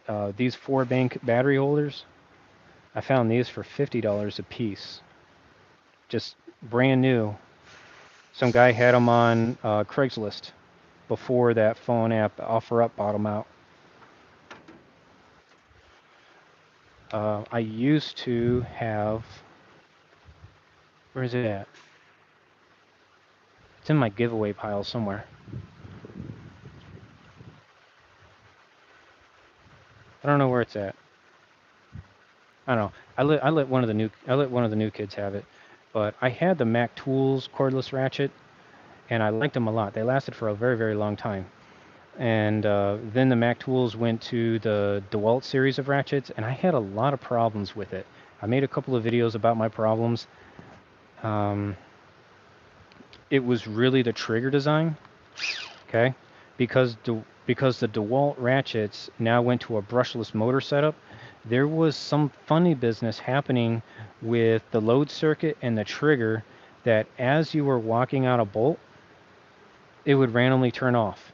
And it had nothing to do with torque. A lot of people were commenting saying that the ratchet can't break torque, that's your problem, you need to break it first and then pull it out.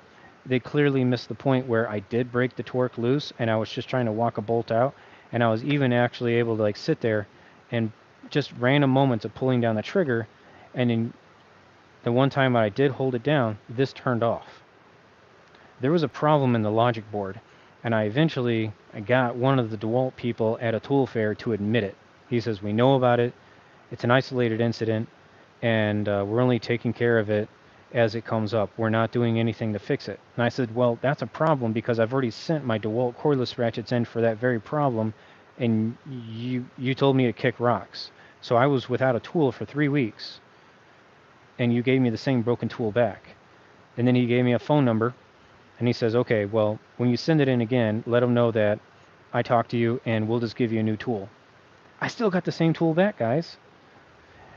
I did, and I had actually put my initials on the inside of the motherboard where it was at, thinking that maybe they just changed out the motherboard. Nope. They really just rebundled it. They straight up lied to me. So I told my Mac Tool guy what happened. The local franchiser that runs 4 trucks in my area for Mac Tools, he was very, very understanding. I've been a loyal customer to him. I put thousands of dollars on his truck. I probably put one of his kids through school. And he just said, you know what, I'll give you 90 cents on the dollar for anything that says DeWalt right now. I'll make it right. And he gave me cash in hand. And I said, good enough. I says, thank you very much for making that right. And he didn't have to do that at all. He just did that. And he eventually told me that he argued and he sent every single one of those tools in and got them remanned so he could sell them new to another customer.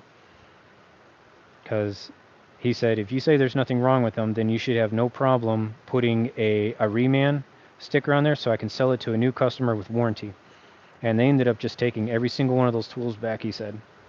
So they knew something. But I'm on the Infinium kick right now through Maco Tools. So we're on Infinium now with Maco Tools. I kind of got suckered into these because I'm kind of liking the color blue, and I like that this is a metal housing, and it's still an old school brushed motor. Okay, and the trigger is beautiful. It's just how I want it. I can feather it. I can go full throttle. They got a lot of good torque on them, and they're not chasing the Rip'em train. That is one thing that I'm getting really angry with all the cordless ratchets right now. Everybody is advertising RPM, RPM, RPM. But folks, I tell you what, if you buy a cordless ratchet that has low RPM, you're getting more torque, which means you don't have to worry about trying to break fasteners loose too much. So if you're trying to get this in a squirrely spot where you can't break the fastener loose, this is more of an advantage. And I can wait the extra 2 seconds for a bolt to come out. I'm just that way. I know that there's a lot of YouTube channels out there doing speed tests in between these ratchets. That's not what attracts me. A low torque ratchet is better for me. And another reason why I like a torqueier ratchet with a lower speed is as I'm taking a fastener out, if it's coming out of an aluminum housing and that fastener is coming out too fast and it's making too much friction, guess what it's taking with it? Threads. All right. I keep. Yeah, here's an example of one right here. Okay. I keep this around as an example to show all the other people what I'm talking about. This was somebody using a high-speed cordless ratchet, and he pulled threads right at the last minute. Okay. So the first 6 threads in that short block, because this is a bell housing bolt, they're gone.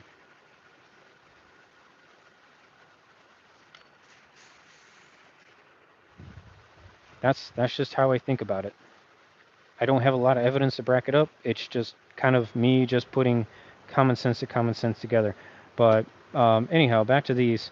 There was a really good promo deal on these. I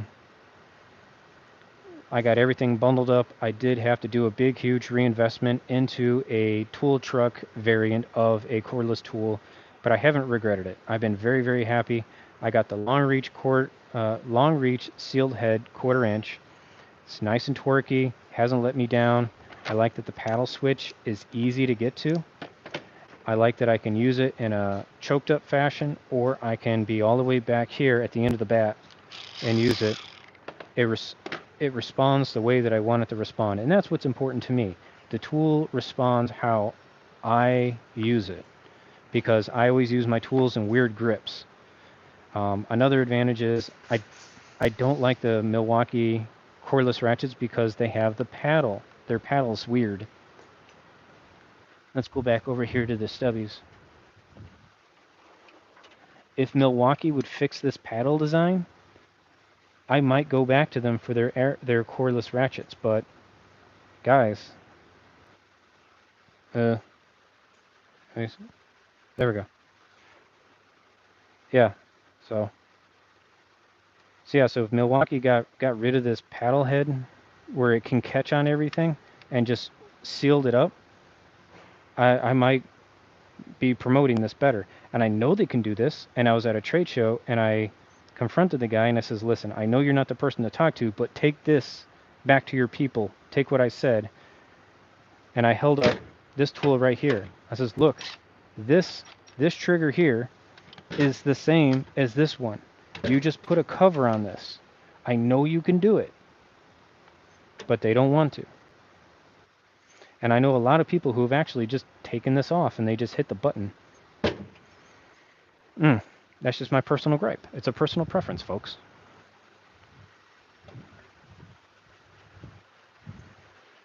The only gripe that I can give to you about the Mac hose is just, and even the tool truck driver knows, this push the test button to see your battery. You got to press it really, really, really hard, and when you do press on it, when you do release it, it goes away immediately.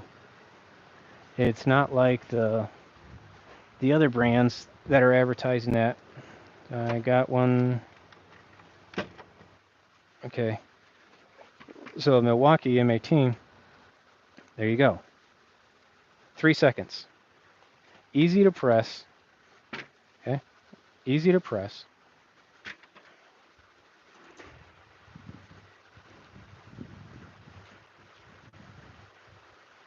The Mako isn't. Once you do get it, you're like, oh, was it there? Oh, that it's just not a good design. So they need to fix that. That's pretty much my only gripe with this. But check the flyers. About every 3 to 6 months, they're always running $75 off these things. You might have to get them in a bundle, but that's okay. You know, you take what you need and you sell the rest. Okay. My bundle on this was I bought this with the charger and the 2 batteries, and it was pick any bare tool you want for like another $50 off. So I started out with these 2 right here, and then I eventually got the long reach 3/8. I'm very happy with this. This is everything that I wanted the new DeWalt's to be.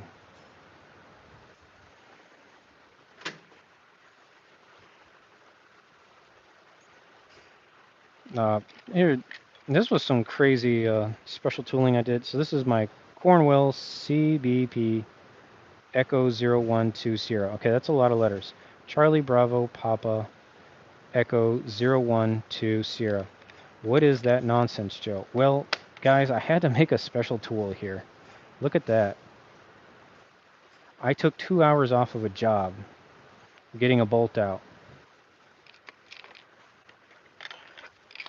because that little kit came with 2 of these. They come in 1/4 inch and they come in 3/8, and I made some goofy special tools. Okay, that was a sensor. That was a sensor on an Equinox, and the job was rated at 3 hours because I had to drop part of the subframe, and I just went, I think I can manhandle something up in there. And yep, sure enough, I got the bolt loose, and as soon as I got the bolt loose, I shoved my hand up in there, I got the bolt out, I was able to squirrel the old sensor out and stab the new sensor in, called it a win. So always when you're tool shopping, look at the goofiest stuff.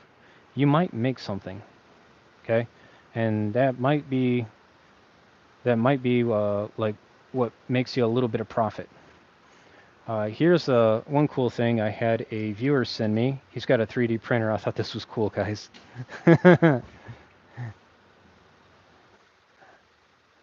Dude, big props to him. I wish he would have put his name on there because I have so many people who are talking to me now. I forgot it, but right when I was getting out the gate, he emailed me with a question. And guys, if you have troubleshooting tips, especially if you have codes and everything like that, all right? So we talked for a couple of weeks, and then he said, hey, I want to send you something for helping me out. I do 3D printer stuff, and he surprised me with that. I was like, dude, that is so cool. That is so cool. Let's catch up in chat.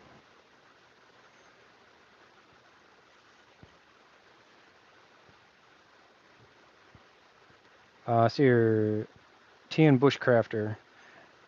I was looking for a rotary tool, but couldn't find one that would work for what I needed. I went to the Harbor Freight with battery adapter. It even has a flex shaft, great for tight areas. Yeah, man, you make something work, it works. Yeah, there's been times I've bought a bogus tool, and I've gone to the Harbor Freight to find those cheap tools. And I bought it literally to cut it up and convert it into something else. and that is there isn't a mechanic toolbox that doesn't have a drawer of special tools. Like these are my two special tool drawers, and they're very disorganized right now because I was doing a lot of engine building and transmission buildings. But these are all special tools, converted tools, homemade tools, things that I've just acquired. If you guys are doing any kind of cylinder head rebuilding, I want you to go shop at Goodson Tools. Okay, that's my plug for them. American Tools. They own the shop. They make their own tools in-house. They don't subcontract anything out. If you have a question or concern with anything that they've made, they will talk to you. You will be talking most likely to the person who did the CAD drawing. But these boxes here, they're full of these foam pads right here. And I use these pads to make sure that items that are supposed to be sealed are sealed correctly. For instance, working on hybrid battery packs, sometimes if you open up a service port, you have to reseal it. And I'll use this to pull vacuum and make sure that there's no leak in there, because you don't want moisture getting into it. And there's actually some systems where you have to, once you seal them up, you have to pull a vacuum on. It has like a one-way check valve. So you pull the atmosphere out of there, which inhibits it from getting moisture and corroding any of the batteries. But these are specifically for cylinder heads. So when I'm doing valve lap jobs, okay, if I'm lapping valves to make sure that they get a fit and finish, what I do is I put this over the intake ports and I put this over the valves, and I'll pull vacuum to see how well they close up. So I always like to make sure that any cylinder head that I rebuild, I pull a very, very good vacuum on it. And then even if it does pull a good vacuum, I shut it off and I look at the rate of decay. There's always going to be a decay, but I'm looking at the rate of decay. So if I pull 30 inches of mercury, I want to make sure that it just doesn't go back to full atmosphere. No, I want to make sure it comes down nice and gradually and steady.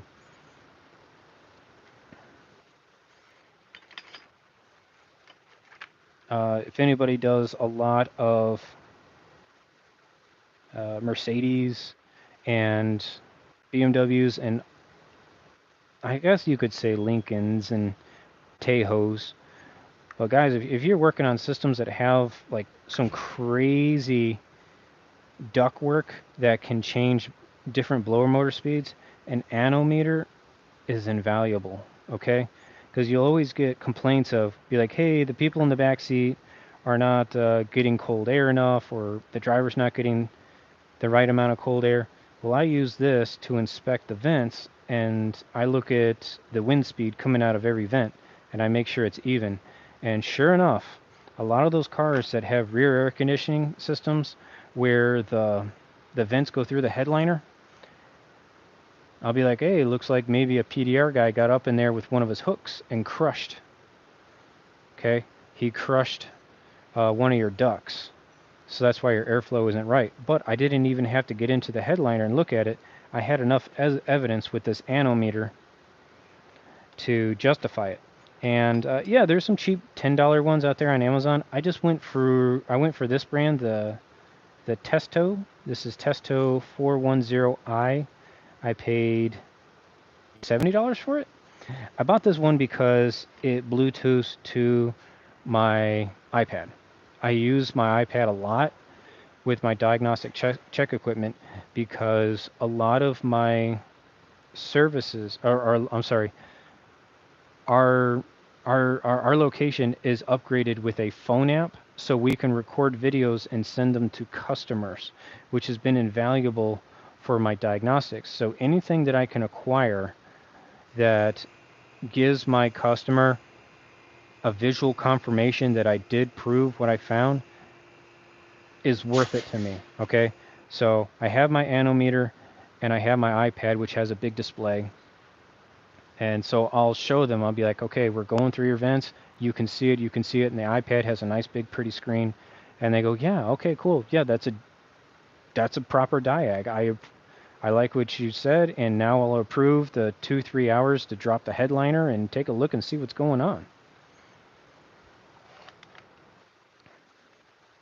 If you do a lot of Subaru repair and you need Subaru special tools, Company 23 is your friend, and so is eBay. I get a lot of Kent Moore Subaru special tools, the ones that cost hundreds of dollars because they're all a bunch of friggin' one-off tools. That's why they're so expensive, is because they're one-offs. Believe it or not, I find these on Facebook Marketplace and I find them on eBay. The best way to find them is typing in the word Kent Moore and the actual specific Subaru part number. So I just have a list that I run all the time, and now eBay lets me make saved searches. So anytime something pops up, I grab it. Like one of these, I got one of these myself. This is an amazing tool.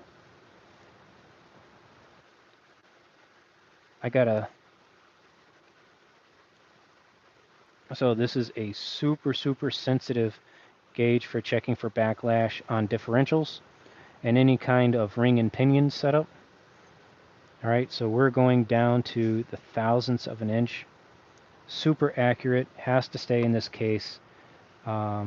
We did have one in the shop and somebody dropped it and it went out of calibration and it cost us like $100 to get fixed.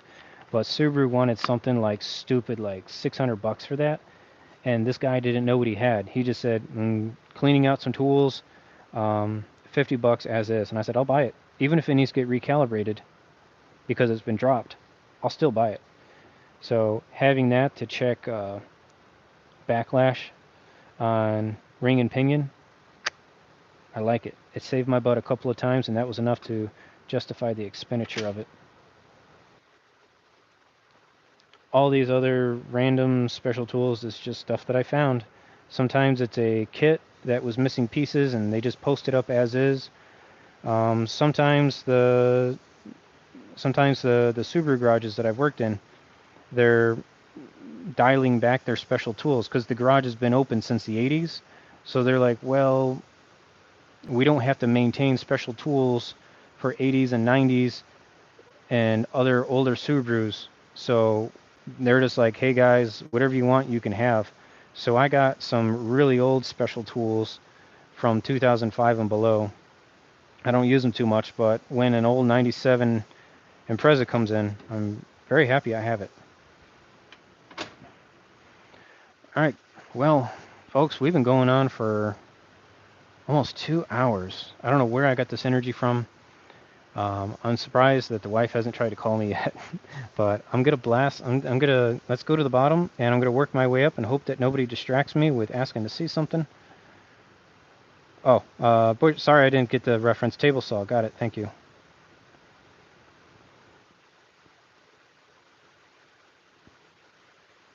Neighbor has a Tesla, and I live in Tampa. His shit won't charge correctly now. He lives outside. Yeah, okay. So I would recommend in that situation is look at what tier of charging he is on, all right? Because there are 3 tiers. If I remember my Tesla training correctly, I didn't go to Tesla school, but I bought a Tesla training module. And so all full electrics have 3 tiers of charging, okay? You got level 1, which is very, very slow. Might as well just be called trickle charge. And that is the preferred way of charging the full electric batteries because it doesn't put any stress on them and you get the maximum amount of life. Tier 2 requires a different electrical setup in your home. And because Tier 1 you can do, Tier 1 charging you can use a 110 single phase outlet. Tier 2 you need to have a 220 two-phase outlet. And then Tier 3 is a very rapid charge. Those are the ones that you only see at the rapid charge stations that you pay to get a full top off in like 20 minutes. That's like chugging a gallon of milk in 10 seconds. All right. If you don't puke, amazing. If you puke, well, that was too fast. And if you rapid charge a EV battery too much on level 3, you can cause permanent damage. And there's supposed to be sensor circuits in there that detect if the lithium cells are not reacting correctly to the charge due to heat, in which case it will abort that level of charging. So if he's trying to charge his Tesla at his house, ask him if he's charging on the level 1 charging. All that stuff is in the owner's manual. And the best way to tell if it's level 1 is if he's just using the little plug-in adapter kit. So if he's plugging in the outlet that he would plug a vacuum cleaner in, and he's using the Tesla charger, and it's still not charging correctly, then he needs to go to the Tesla dealer and get that assessed, because there might be a one of his cells that is causing a problem. Those lithium batteries are supposed to be able to charge pretty well, but then again, we got heat waves coming in, and it's changing everything we thought would work correctly. Heat does a lot of weird things to batteries. I have regular lead acid filled batteries in these cars, and they're barely making it 2 years in this Texas heat. Like, we're getting 120, 110, 120 outside temperatures. People are getting stuck in hours of rush hour traffic. That battery lives inside the engine compartment. That was a design setup before these heat waves kicked in, and that's why a lot of manufacturers have moved the battery inside the cabin, like underneath a seat, or put it in the trunk, and it's to keep it cold, right? Because you're air conditioning your car, so the battery gets to stay cold. I don't know why Subaru hasn't moved to that. I know that batteries that do get installed in trunks and inside the cabin, they do last a lot longer. When I work on Audis and Mercedes, I see those batteries going for 6-7 years. I mean, granted, it's a really expensive battery, but they last forever.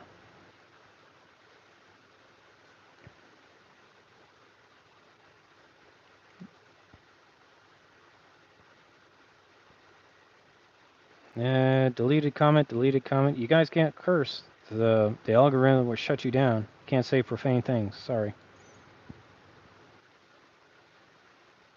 Yeah, guys are saying I only use Milwaukee and DeWalt, and I support you in your decision. I won't argue against the tool that you want to use. Makita is better. The Japanese make better stuff, like Toyotas. They do. I agree that the Toyota vehicles, they're very dependable, and they're built very well, and that really comes down to their that comes down to their business attitude. So the reason why a lot of Japanese companies and Asian companies tend to, in my opinion, based on what I studied and based on what I observed, okay, I try to read and get confirmation about what I'm thinking about, but what I have learned from people who worked in the Japanese business world and people who worked and then came over and worked in the American business world, and then what I've read, this is where they're doing better, and that is, no matter what position you are in at a Japanese or Asian company, you are being trained as if you were going to be a CEO one day. That's how they take care of you. And they expect a lot of loyalty, yes. They expect you to bend over backwards for them. They expect a lot of brand loyalty. They don't want you they don't want you job shopping. So it's very disloyal to work for somebody for 10 years in the Japanese market and then bounce. Unlike the American market, where that's very normal to just bounce from job to job to job.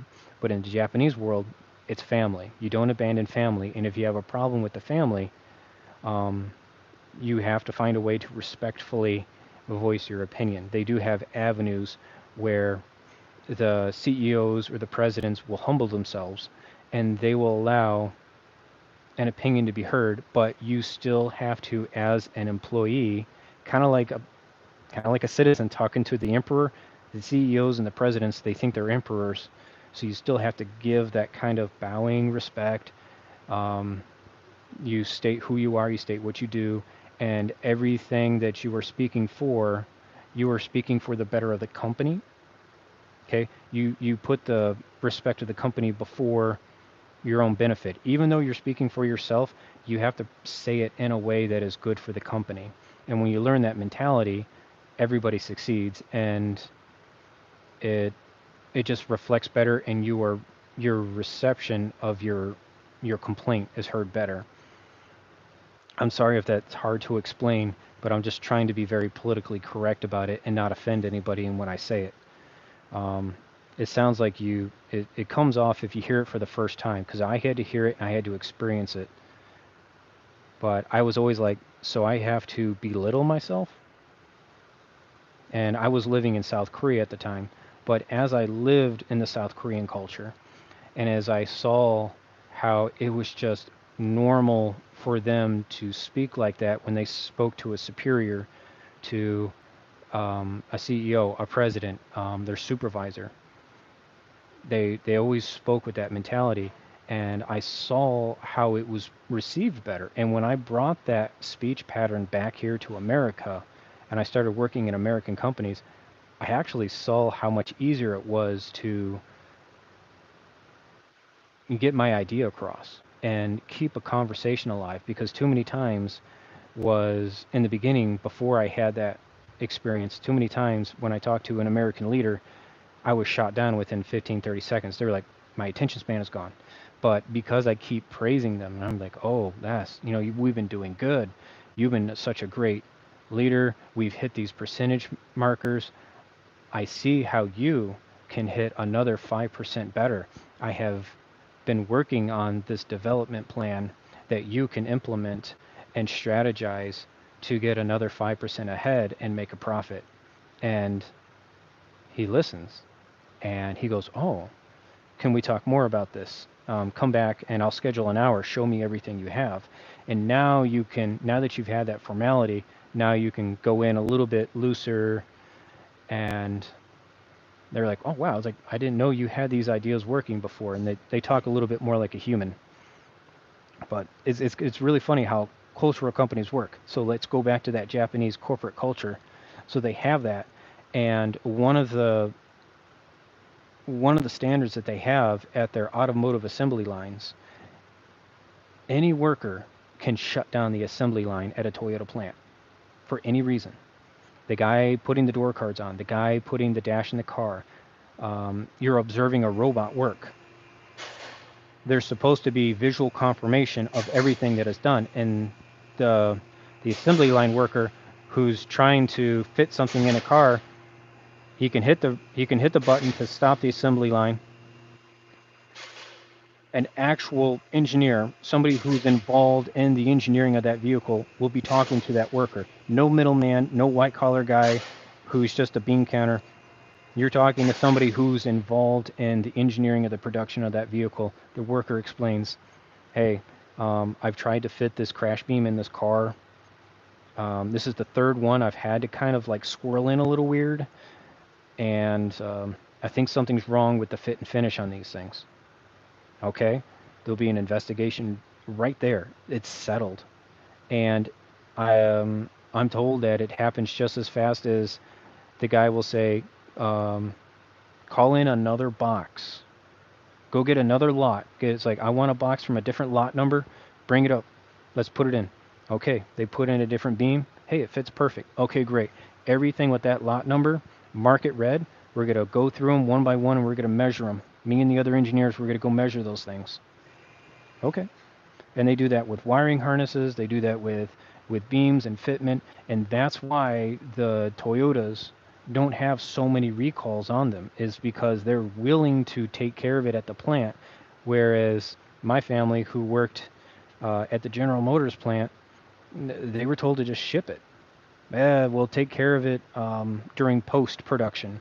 When the car is on the assembly line, if the people complain, we'll make a bulletin and we'll let the dealerships fix it. Thankfully, GM's not doing that too much anymore. Everyone's kind of going the Toyota way.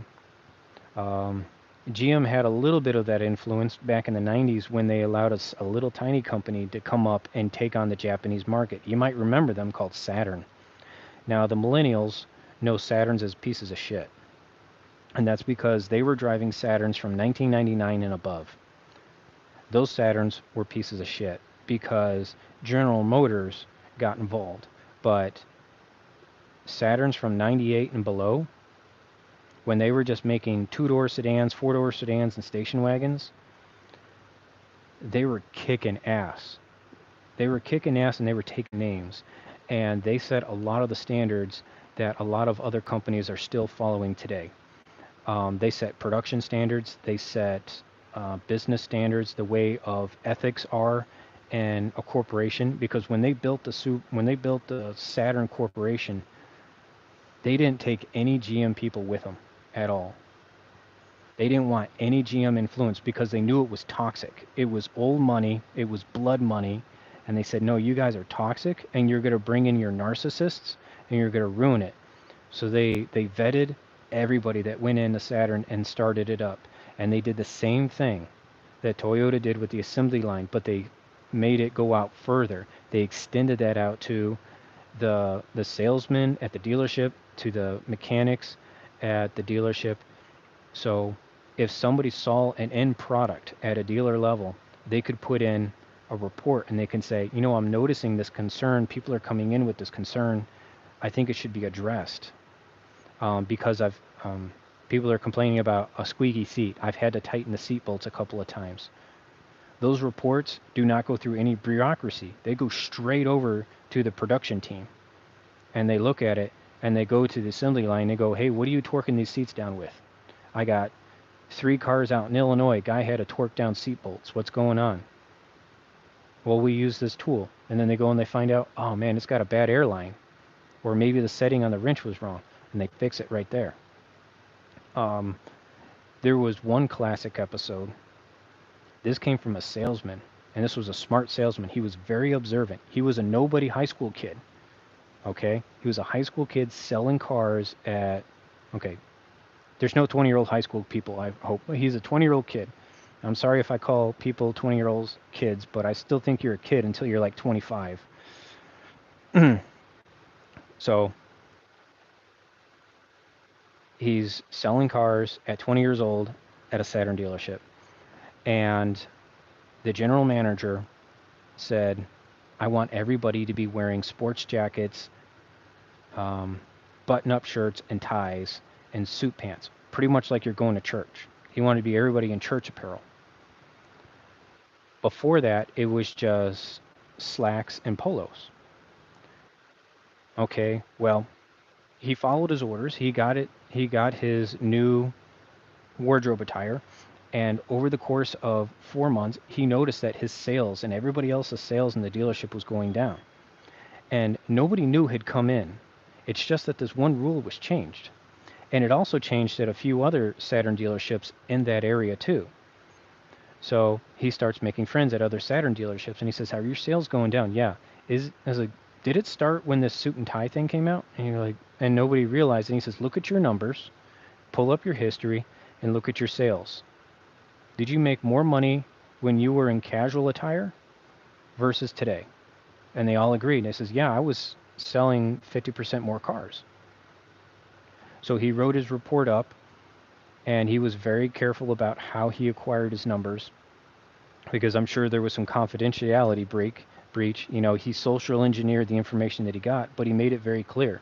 And this is it paraphrasing. Okay, I'm paraphrasing.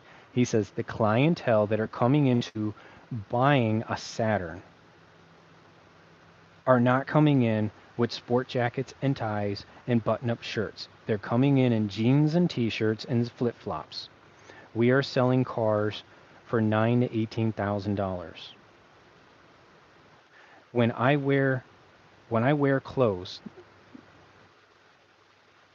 that are of higher value to them, I feel that my customers feel that the value of their purchase is going to, or that he felt that the cars were being marked up so that the salespeople could line their pockets. And he pointed out, he says, when I dressed more of a casual attire of tucked in polo with creased Docker pants, just regular khakis that were creased, he says, I was selling more cars. And I sent this report to other people at other Saturn dealerships, and they all confirmed when they were just wearing casual attire that looked nice with tucked in shirts and polos and creased pants, they were all selling more cars because the customers were able to relate to them better versus talking to a suit. And he says, the way that I dress in a suit, I look like an IRS collection agent. So Saturn did an experiment. They heard it right away, and they immediately did an experiment. They grabbed a region, and they told everybody to go back to slacks and polos. Within a month, sales were back to normal. And they didn't even bother running the full 3-month trial. They just told everyone, no more suits. Everybody's in casual attire. We want everybody in dealer embroidered polos and slacks. No tennis shoes. They still put them in dress shoes, but this is like they realized dressing to your clients helps them with the comfort of getting a car loan, spending money. And that's why it's really important for the higher ups to understand what the lower ups are seeing. Sometimes you don't need to hire this big analytical thinker out of college that charges you millions of dollars to go through your spreadsheet. Sometimes you just need to just talk to the boots on the ground, the people in the trenches, and ask them, what can make this place better? What can make me money? And obviously you'll probably get a few responses of people saying, you could pay me more, or this and that. That might sound a little bit selfish, but I've had one of these confrontations before at a manager meeting, and I let them know. And I said it very simply. I says, I as a technician can make you more money. I can produce you more hours if I'm working more well rested.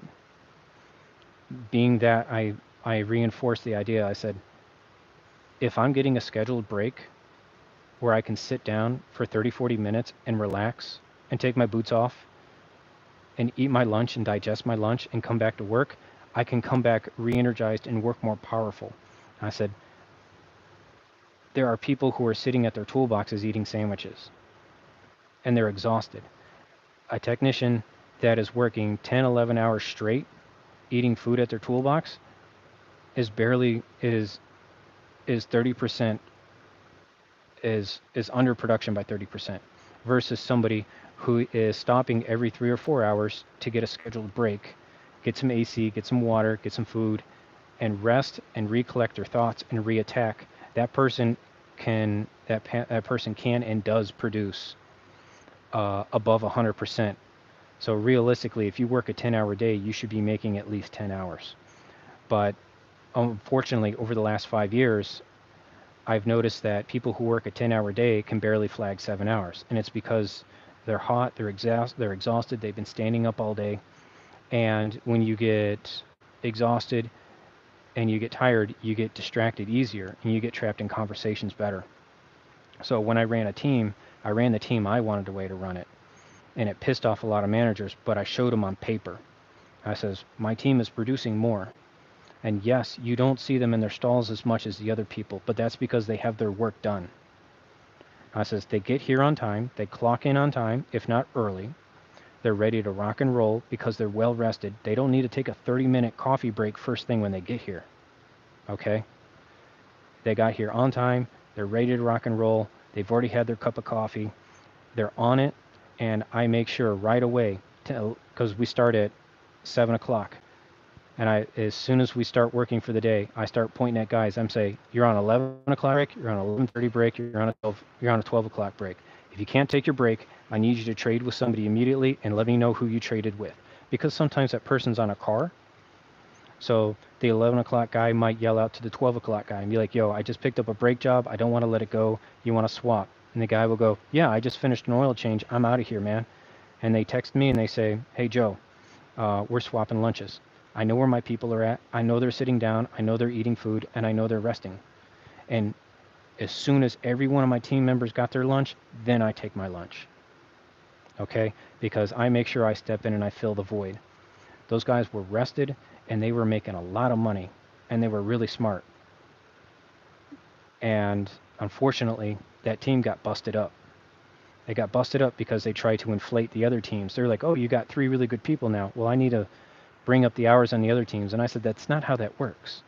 I says, they're only producing more because I keep them re-energized. I says, I says, they're not chugging Monsters and Red Bulls every day.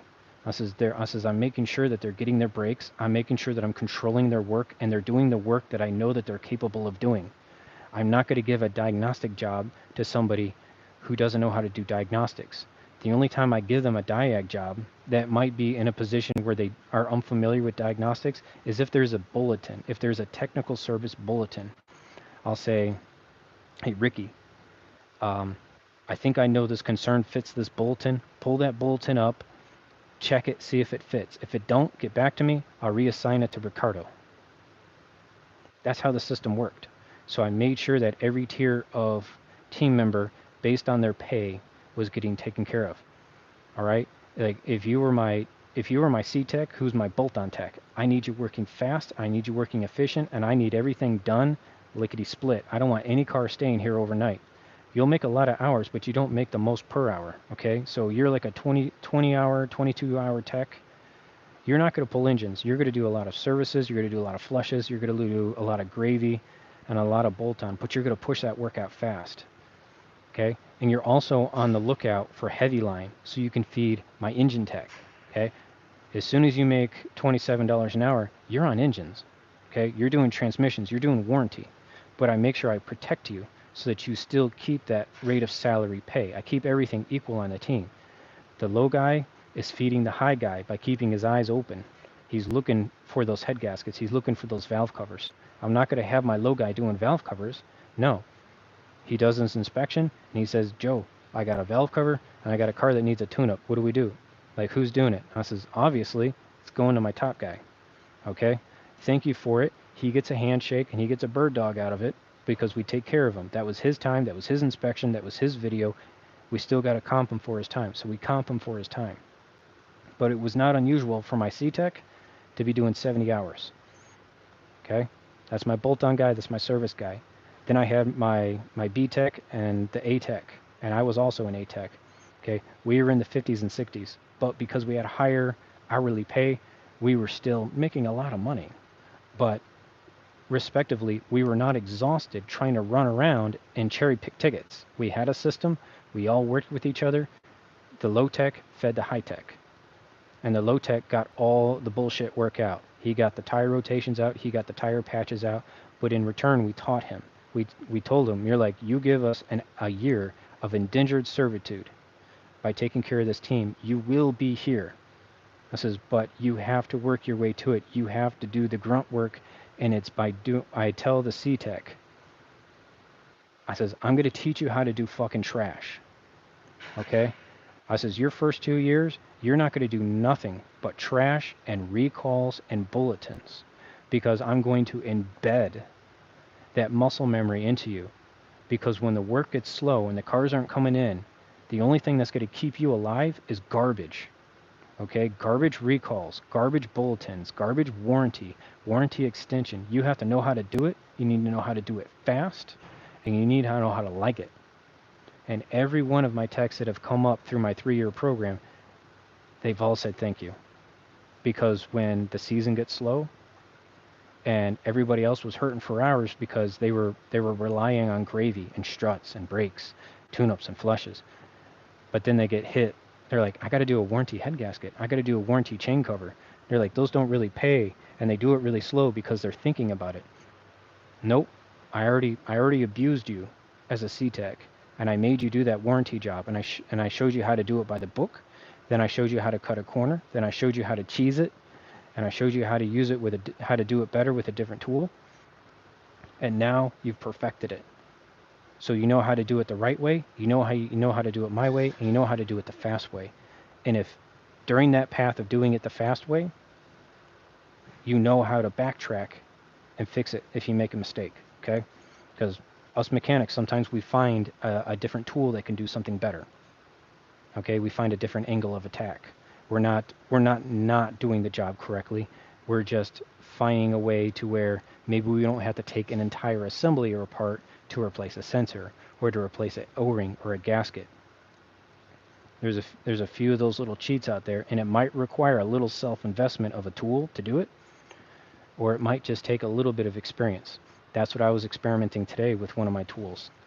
I took the time out out of my day to experiment with a cheese to see if I could cut a corner. Could I mangle some extensions and get something up in there with a mirror and a borescope? Can I break that sensor off? I'm still doing it right, but now I'm not dropping a subframe. Now I'm not dropping an engine, or I'm not dropping a subframe with a transmission trying to get a sensor out so I can get a wrench on it. Because bear in mind, when they set those labor hours for those jobs, those are supposed to be labor hours that are set with hand tools only, using select tools like box wrenches, ratchets, and sockets. So if you invest in something that's got a crazy little gimmick to it and it works, it could save you a lot of money. Where's one of mine that is I really like using? Ah, this is it right here. Okay. Who makes this? This is by Mayhew. Okay. This is a Mayhew long bit holder. Okay. I can get this all in the same picture. It's later, dude. Yeah, it's like from my armpit to my fingertips. So that puts it maybe at like 20 inches long. But look at the tip. It flexes. Okay. So I put my Phillips in there, and I can shove this all the way through a dash, and I can start unscrewing a blower motor. By doing that, I still got the 3 bolts out that I need. I still dropped the blower motor, but now I don't have to pull the dash assembly out, because the only reason why you take the dash assembly out is so you can fit a number 2 screwdriver in there, because that's how they engineer the steps. That's called a cheese. You cheesed it, okay? You cheated it. And that's how you profit from it. So that screwdriver there, did it have a part number on it? Mayhew 45016. $80 for that. Paid for itself the first day, because that was a 6-hour blower motor job that I got done in an hour and 20 minutes. So I don't know where I got off on this tangent, folks. And I don't know where I got this energy. You guys are fantastic. Hey, man, it's like, Luis Lopez, you're still in here. Use whatever tools you want, man. Use whatever you want, okay?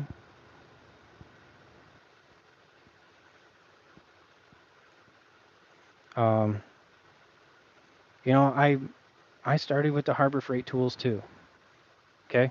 And I get it. They work and they get the job done. But this is where I started getting away from the Harbor Freight tools. When I had my Harbor Freight ratchets and wrenches, and I had a defect and I had to warranty it out, me personally in my area, from where I work and where I live, it's a 35 to 1 hour commute. Okay, 35 minutes to a 60-minute commute, depending on traffic and the time of day. I have to go to the store, stand in line, and warranty it out. Now, with my time and my personal time, I don't want to waste that, because if I'm not at work, I'm not making money. I'm not doing work. I'm not completing jobs. I don't make money. I don't get paid. Then if I try to warranty the tool when I'm done with work, I got to go to the store before they close. I got to stand in that line, because now that's when everybody's there warranting their tools out or buying things, because they did their day job. Now they're going to stand in that line. I've been in that store trying to warranty out a socket. With commuting, it's 2 hours out of my day. And I looked at it, I'm like, yeah, I bought this socket set cheap, but I'm done with it, because now with my vendors that are coming direct to me, I have a problem with the tool. I just text them and they say, no problem, bro. I'll have you a new tool on the next visit. And sometimes they say, if you need it right, I have it now, and I'm going to be in your area. If you want to drive to the store, come and get it. And by that store, I mean, it's like 5 blocks away. So I'll be like, yeah, sure. Yeah. I'll like, what shop are you going to be at? And I'll drive over there and I'll exchange my tool and I'll get it done. A lot of my vendors here have been very, very good and very understanding of knowing that when we break something, especially like a socket or a wrench, they know we want it fixed fast. So they coordinate well like that. If they're not doing that in your area, I'm very sorry. But that's something that they learned as a tool dealer to compete with everybody wanting to go get tools online. So, yes, I've had a ratchet paw break. Call my Snap-on guy. He says, "Yep, I got one on the truck. I was just there yesterday, so you know I'm not going to be there for another 6 days, but I'm in your area." I says, "I'm going to be here at this time. If you're there, you're there. If you're not, you're not." Okay. And yes, I will run over there if I need it. As far as my TEKTON tools, obviously they don't have a tool truck, but they have the online warranty rate. So I submit a claim. It's very simple, very few questions. They don't ask for receipts. All my other tool companies that are online, like Astro and Sunex and Gear Wrench, they want receipts. And, trying to keep track of a receipt from an order that was like 7 years ago, you know? So, and sometimes they don't take screenshots from websites. Sometimes they want the actual emailed receipt. It just depends on who is doing the warranty at that time. Maybe that customer service agent is super nice, and maybe one of them's irritated, and they want to ruin your day to make themselves better and have something to talk about. Human beings are fucked up people sometimes. We're not all nice 24 hours a day, I can tell you that. But with the TEKTON and the few times that I've had to warranty, they have been right on. I get on the website, I can do it on my phone. I fill out a form with just my name, my address. They want no proof of purchase, and they only want a picture of the tool. They say if you have a picture of the tool, that's all we ask. If you got a part number to go with the tool, that'll be very helpful. And as soon as I submit it, I get a confirmation email. And that confirmation email says you submitted a claim for this. I get a copy of what I submitted in, and within 24 hours, they will tell me that they have. They'll within 24 hours, an actual agent will email me saying that they have looked at my warranty claim, and they will either say this needs to be forwarded for review, or we're going to process it immediately, no questions asked. The only time one order was processed was for review was for a clicker. Okay. I have a 1/4-inch TEKTON clicker, and right here, this paw, this 1/4-inch adapter, it broke off. So, and when it went into the review, all they asked for was what we're using for, what setting, and I told them, I says, I only had it on something like 7 foot-pounds, and I was using this extension and this socket, and I told him, I says, if I misused the tool, I'm very sorry. I didn't, that seemed like the way to do it. And he was like, no. He's like, we just want to know so that way we can investigate it. We're going to send you a box overnight. We want that tool back, and we're going to send you a new one. I was like, sweet. And the only thing I had to do was I had to put on my debit card was the purchase of another one to get the new tool. So he said you purchase a new tool from us, but we'll send it to you overnight, and there'll be return overnight shipping on it. And as soon as we get it, we'll refund all your money back. And he says, we're only doing that as credit. He says, otherwise, we'll send you a box. You can send it in.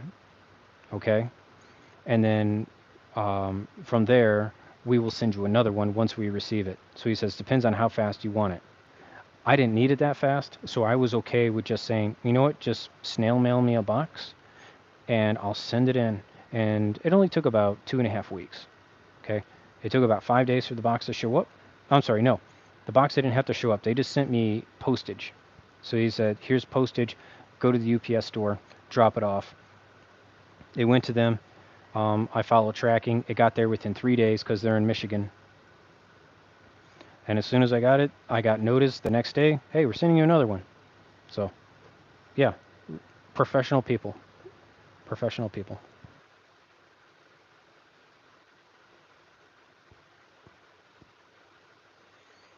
Sorry, Lopez, if I can't report properly, man.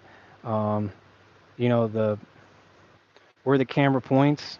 See when I'm pointing, I can't see where the camera's pointing because sometimes this YouTube stream doesn't flip the camera angle around correctly. And it's like I'm getting used to this vertical live streaming. I normally do most of my live streaming from my GoPro, but I'm trying this new thing out from the phone. So I'm sorry if I disappoint you, man. But for you, I'll make a better job.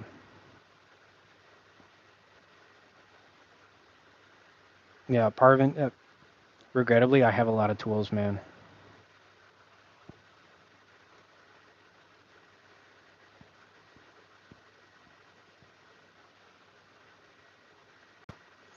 Okay, I got a Subaru specific question here. Beaches to mountains? Okay. What do you think about the FA24 DIT VB? Any problems dating back to release and the Ascent? Okay, so with that question said, please understand that while I do not speak for Subaru of America or my dealership, I respectfully have to make sure that I don't shit on my own product. So when I talk about my product and I voice my concerns and I voice my opinions, I do it very respectfully. So if you're looking for any specific verbiage, I'm sorry if I don't use it. But to talk about the Ascent is our only 3-row seat vehicle, and we designed that vehicle around large families because that was the one vehicle platform that we were not contending with in our fleet was a 3-row vehicle. And we tried it once with, what was that? Oh, it slips my mind. The Tribeca. Okay, we tried to go down that road with the Tribeca. Sales weren't good, so we discontinued it. And then now we're trying to re-envision it later on with this DIT turbocharged Ascent. Now the Ascent is got a fantastic powertrain setup. I wasn't stumbling there. I was looking for the word powertrain. The powertrain setup in the Ascent is fantastic. We purposely reduced the horsepower a little bit to give you a little bit more torque. And when you're, from what I understand, as far as engine building and powertrain building, you have to pick one or two avenues. You can't always get the best of both worlds. So the Ascent they knew when they were producing it was going to be a heavy vehicle and it was going to have a lot of weight in it. So they knew it was more important to produce a torquier vehicle but still have a good equally matched horsepower. So the Ascent is one of the only vehicles in our fleet that actually does have a high percentage of torque over horsepower. I don't have those specific numbers off the top of my head. I would have to stop and get into the computer and look them up. But I'm telling you, it is dramatically different from the rest of the vehicles in our fleet. The Ascent is also the only vehicle that has the 5,000 pound tow package. Now, that is the only one, that is the only thing where I'm careful about what I say, but yes, it can do a 5,000 pound tow, but you as a consumer need to understand what that means. That's not 5,000 pounds from the trailer hitch back. That's 5,000 pounds from every piece of human body in the vehicle, plus all their backpacks, their accessories, their water bottles, everything. That's the full weight that is inside the vehicle, on top of the vehicle, and behind the vehicle. And too many people have had bad experiences in our Ascents because they load up their camper and then they put all their stuff in it and then they load up the entire family in the car and they want to know why the transmission is having problems, why the car overheats. And it's very hard to get this information out of an interview because what happens is when the car shows up at the shop, it's completely unloaded, only one person's here, and all they say is, my car drives weird. Well, why does it drive weird? And this is kind of where I try to train my advisors to ask them, what have you done in the last 30 days with your car? And I try to train them It says, when you interview people with drivability concerns, engine concerns, transmission concerns, talk to them like a nurse would talk to a patient. Okay? The nurse's job is to go in and get your vitals, ask you how you're feeling, what have you been doing lately. You have to fill out a form and point the parts on your body where it hurts. You take the time and you talk to the person. And when you do that, you learn a lot more information. And during those times when people have bad experiences with their Ascent, we learned it's when they push the vehicle past designed abilities. And they were unfamiliar with the terminology that comes with the vehicle. Because maybe because the person previously owned a truck. And with trucks, they're chassis on frame design, and you can abuse the hell out of them and not see any of the consequences of it until the car gets way down the road in mileage. But when you have a unibody designed vehicle, that means it doesn't have a separate frame, and you overdo it on you overdo it with weight, the suspension goes out faster, the body flexes, welds get ripped apart. So I've seen Outbacks come in with the entire ass end of the bumper ripped off, like the welds and everything. And that was because they didn't want to buy our trailer hitch. They didn't understand the difference between a U-Haul trailer hitch that was $150 and our OEM fit trailer hitch that was 450 installed. And the reason why is because the Subaru trailer hitch integrates with the unibody design so that the lateral forces that are pulled on the vehicle pull evenly through the frame, pull through the unibody of the vehicle so that nothing is getting pinpoint stress. The U-Haul trailers hitches, they bolt up around the unibody and they put a shearing force on parts of the frame. And when you start pulling objects and you get that jerky motion, that's when those unibody welds get ripped apart, and that's how you get body rattles. So unfortunately, that customer had a very, very bad experience when they came in complaining that their car was coming apart, and they were not too pleased when somebody had to explain to them that at our level, we cannot give you warranty repair on the battery. You're going to have to, or warranty repair on the body. You are going to have to consult with another agency of Subaru, because at a dealer level, we are just a department of Subaru. We have responsibility to address your concern, but we also have limitations of what we can do. We are allowed to do so much to so much labor and so much parts without getting questioned too much. Okay, you come in, you got a small oil leak, you need a valve cover resealed. Subaru doesn't care. All right, they want us to file paperwork, but they don't question it. Okay, they allow us to work in good faith. But if you come in and you got if you got your bumper ripped off, they're not going to let us file a body shop claim on your vehicle without an investigation. And that's what happened in that situation. Is somebody personally had to come out, look at it, interview the customer, take pictures of the car, assess the situation. The customer still was taken care of, by the way. Okay, they weren't abandoned in place, but they did feel like they were going through the ringer. We had to constantly reassure them. They says, somebody has to pay for this, and if it's going to be the company, they want to know why they're paying for it, what was used, so that way that they can put out a bulletin or announcement to other consumers so that they don't get hoodwinked into getting this. And sure enough, we put out a message to people explaining, we put out a message to sales agents reinforcing the differences between our trailer hitch and other people's trailer hitches and what can happen. So they use that as a lessons learned for their sales. But the biggest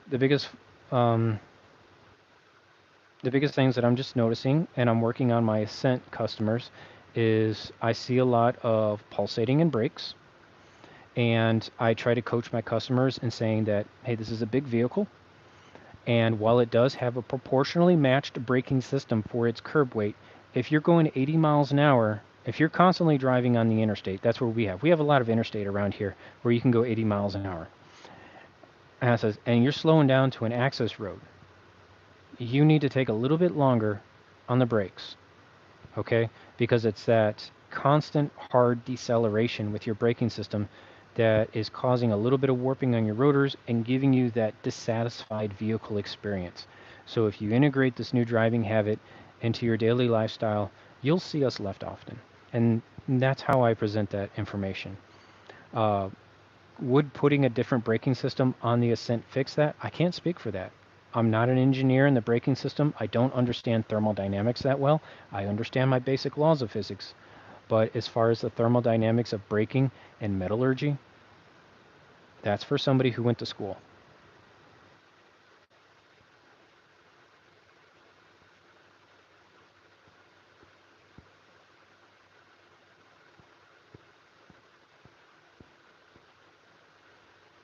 Just dap. Hey, thanks for the beard. Thanks for the comment about the beard. It is actually about 3 weeks overdue for a trim, so I got to get with the wife, and she's going to do the trim. Um, she's refused to let me record her. She's very camera shy, and I understand I was camera shy in the beginning for the first year of recording. But she's a professional dog groomer, and the reason why the beard comes out with the better taper is because she has some very exquisite shears.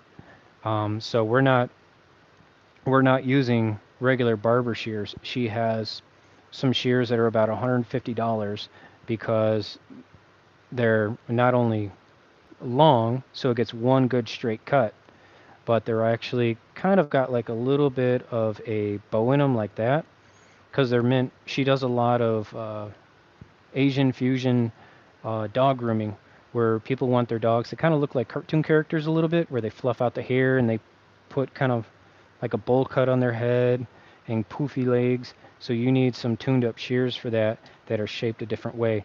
And she's played with them on my beard, and I always get compliments about it that they've never seen a beard cut like that. And I tell them, be like, well, maybe you should find a dog groomer. But yes, it is in nasty shape right now. I do need to get it trimmed back. All right, let's go to the bottom and we'll be done. Grateful Dead fan. And no, no. Maybe if I heard it in passing, I might step my foot to it. But my taste in music, folks, is really, really weird. Um, music was how do I say it correctly?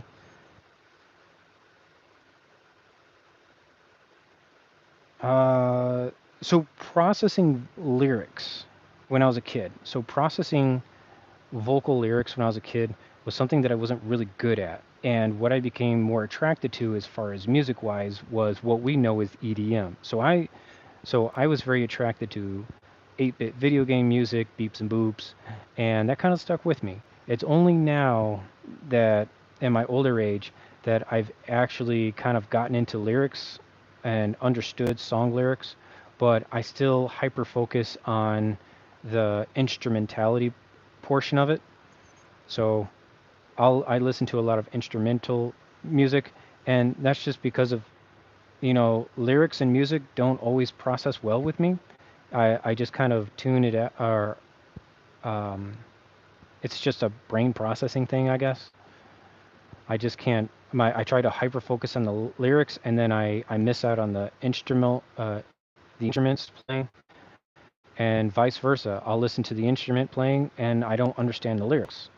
So that's just kind of how I've been. So I just really listen to a lot of music that doesn't have lyrics in it. I'm kind of weird like that. Like one of my favorite tracks, honestly, is a 3 hours of just generator room noise. I don't know why. It pleases my mind.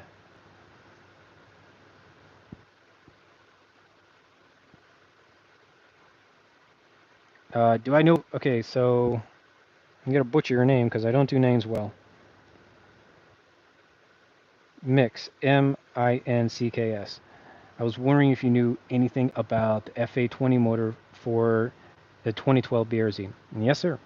I know a lot about that engine setup for the BRZ, and I'm very proud of the BRZ engine. I like the BRZ engine setup. I love the powertrain setup a lot. And the story behind the BRZ is actually very, very interesting because the biggest complaint from the consumers is the BRZ is gutless. People are really annoyed that the BRZ is not turbocharged. The BRZ is not supercharged. It's just missing a key feature. And I do believe that if the consumer understood where the design aspect of the BRZ came from, you would appreciate the car even more. So, to paraphrase the whole thing, because it is about a 30-minute thing, but I'm going to keep it to about 2 minutes here for you, because it's just good, fun fact information. So, the engineer who was in charge of the BRZ, he was a loyal worker to his company, and he was given the responsibility of making a roadster. And it was his first car to have zero conflict in designing. He was always a team member, but now he's a team leader. And they entrusted him so much that nobody checked up on him. Right? They just left him alone for a few months. And he came out with this radical idea of the BRZ. And the idea was, I want to make a car that feels fast, that corners fast, and it's just something you can beat up every single day and it won't have any problems. And they all went like, what? But they let him have it. They thought maybe he was going to build something else. But they didn't understand that he was serious. And he says, no, I'm going to build an engine around a transmission that will never have any kind of a hiccup. And I'm going to design the engine computer to never let it hurt. I'm going to design the mapping on the engine computer so that this thing will not self-detonate. He was a big fan of Miatas. He was a big fan of the RX-7, and he understood how fun it is to drive a car in high RPM bands, and that's what he wanted to bring back to the BRZ, because with the Mazda discontinuing their rotary engines, that whole high RPM sound was gone, and he wanted to bring that back from the dead in a safe way. Because the reason why rotary engines don't last so long is just because of their design. They're fantastic for their weight to horsepower gains, but unfortunately longevity, the way that they come out of production, that's a whole different thing. Other people explain it better, and I won't even try to think I could do it. But back to the BRZ.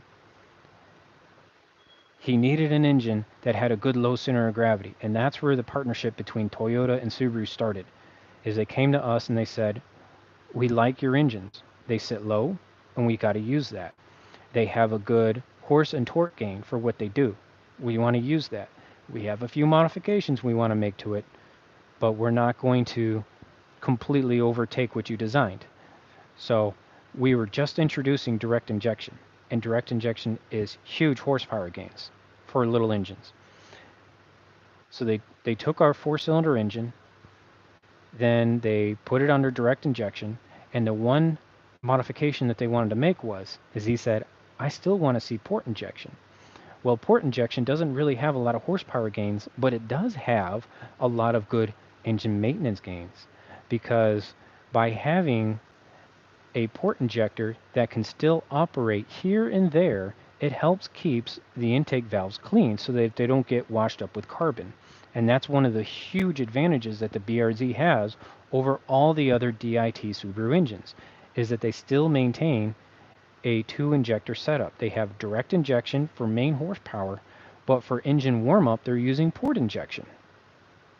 And that's there for, 1, engine warm-up to meet emission standards, but 2, it also helps with engine maintenance and decarbing the valves. Then, when the car was getting done with production, the chief of design engineers were checking up on this guy, and they're going, hey, like, you got a working prototype, huh? He's like, yeah. And he says, are we ready for Team B to come in and redesign the car for production? So keep in mind, when they make prototypes, okay, prototypes are really expensive.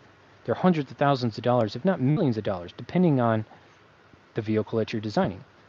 As soon as that vehicle is cleared for stage 2 of design, it goes to a production engineer team where they look over everything that you've done to the car and they find ways to cut costs to build it. Everything from taking computers out of the cabin and putting them under the hood in the engine bay, because that's less wiring harness. So if you can save $200 on a wiring harness, well, that's also taking one person off the factory who has to run that wiring harness to a specific location for the computer. That's the way that they think. From changing the design of a panel, being saying like, hey, instead of bolting it on, can you design this panel so we can weld it on? Little things like that. So the production team comes in, and they make all their notes, and then they make another prototype. And once that prototype is done, then the design guy says, the first prototype team says, okay, you still kept the car within our design expectations and what we wanted to do. It meets your production expectations, so that way that you can build the car for so much money and you can sell the car for so much profit. Great. 2 check marks. We need a 3rd check mark, and now it has to go to the panel. And then the board panel gets with marketing team, and they start deciding like, hey, take this car to car shows and see if people show interest. So this car was getting its boxes ticked because this designer of the BRZ, I'm sorry if I don't know his name off the top of my head. I'm not good with Japanese names. He had already worked on the production style team, so he already kind of knew what they were going to be doing, so he didn't waste his time. So he got to focus a lot more time on building an indestructible powertrain. And he got what he wanted. He built a fun car that you could drive to and from work, but still take to the racetrack on a weekend and beat the snot out of. Okay? The reason why the BRZ has smaller tires in width, it's so that the tires break at a certain G-force when you take a turn too fast. It gives you a little level of excitement. You get the tire squeal. You take a corner fast. The experience, that's what the car was designed around. It was designed around an experience. So you take a corner fast, and you're like, and the people watching go, oh, that was only like 30, 40 miles an hour. But you as the driver, you were like, oh my God, that felt like it was 100 miles an hour. And the car didn't go off the road and it self-corrected. That was his main objective. Like, this is a car you can drive to and from work. You can go have fun on the racetrack. You don't have to worry about risk of permanent damage to the engine. The drive shaft is huge, so full torque power sent to the rear diff. The rear diff is overhauled and it's beefed up. The gearbox, we got a good Ascent gearbox in there, so you can slam through gears all day. You can just gear up and gear down. A fantastic car. It's balanced perfectly for what it does.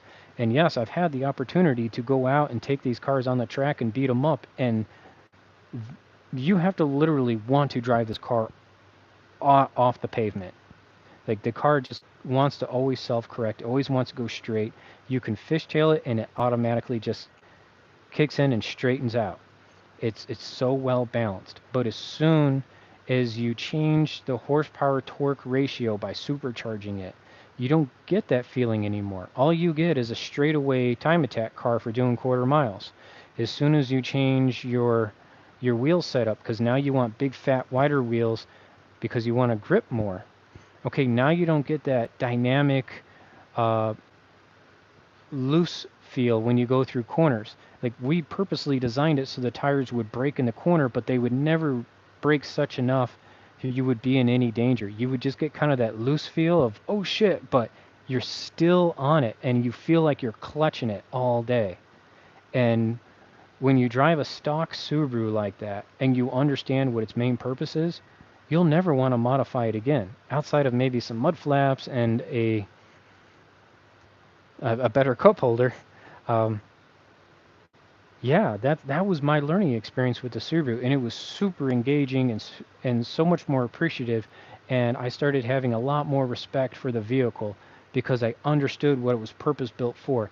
And the funniest thing, I'll finish this up, the funniest thing with the BRZ was when it was done, it was approved for production because, again, nobody was really keeping good checks on this thing. The first thing that the manufacturers started talking to this guy was at the car show, they go, hey, man, everyone really likes this car. So what's its quarter mile? And he's like, 16 seconds. He was like, what was the lap time on this track? Well, not good. And he was like, and why did we make it? He says, because it's fun to drive. It really is, folks. It's a really fun car to drive. And if you look up a local racetrack around your area, some of them actually do have BRZs on site. And you can sign up for a driver's ed class to learn how to drive a race car, which is what I did. So it cost me $500 for a 2-day pass.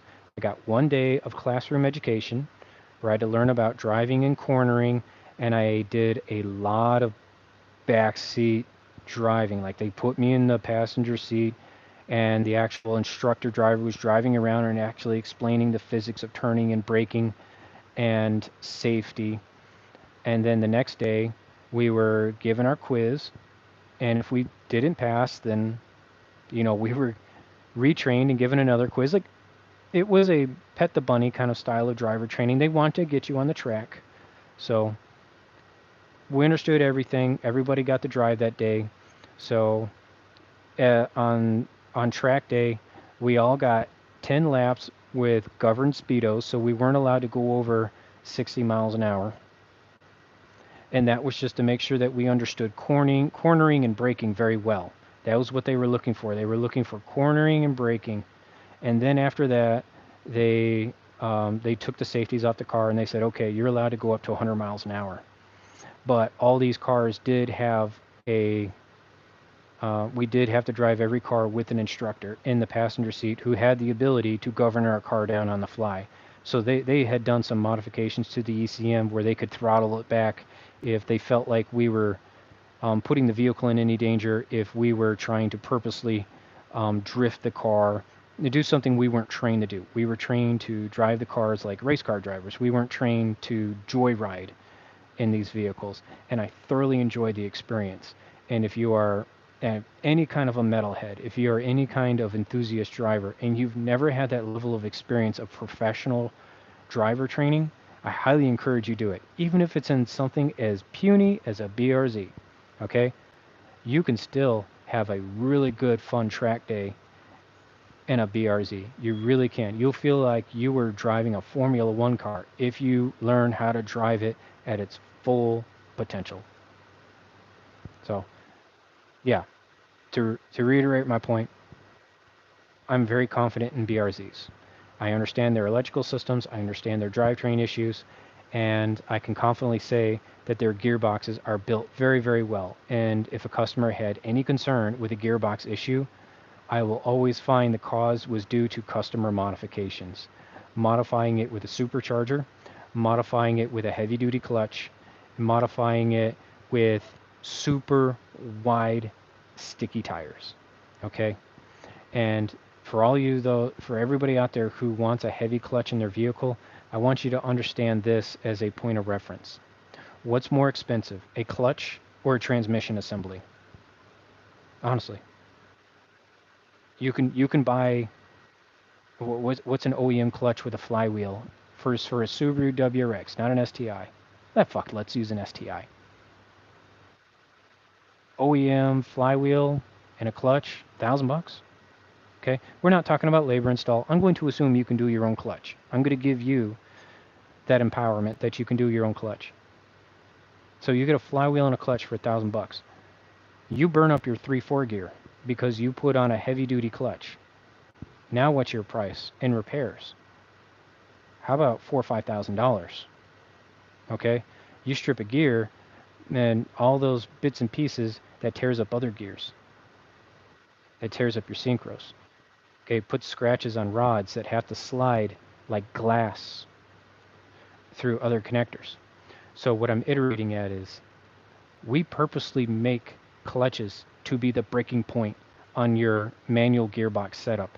We want the clutch to break before the transmission breaks. That's why it's really important to have a good balance between clutch and gearbox setup. Do not put a heavy clutch on a gearbox that wasn't rated for it, because now where's that power go through? Instead of the clutch slipping and taking the burden off the gearbox, now the clutch is holding and the burden is going into the gearbox, and you're twisting shafts, you're burning up gears, you're clashing synchros, you do a lot of damage, okay? It's the equivalent of just dumping a grenade in your transmission. And I've seen a lot of poor people go down that road because somebody told them, oh, your driving experience is better with this upgraded clutch. And all they read in the product description is, this will fit your vehicle. But the people who sell these clutches, they're selling it with you as the understanding, knowing that you should be putting this on a revved match transmission. I hope that doesn't upset too many people, but that is how I view the clutch to gearbox setup. I would rather burn up clutches all day to protect my gearbox versus trashing my gearbox for the sheer fact that I could hold third gear for another 10 horsepower. Because I'm telling you, rebuilding gearboxes, it's not fun. It's not cheap. I've learned my lesson. And it was only through passing this advice on to you, that's how I learned my lesson, okay? My 3/4 gear was trash, and everything that touched my 3/4 gear also got trashed. And that car was my daily driver. So I walked to work for a very long time, okay? It was not a cheap rebuild. And yes, I had a car lift, and yes, I had some tools to do it, but I had to learn how to do it. Okay, I was a young and dumb tech. So I walked to work a lot. You can only ask to bum a ride so many times before somebody tells you to kick rocks. Your favors are unwelcome.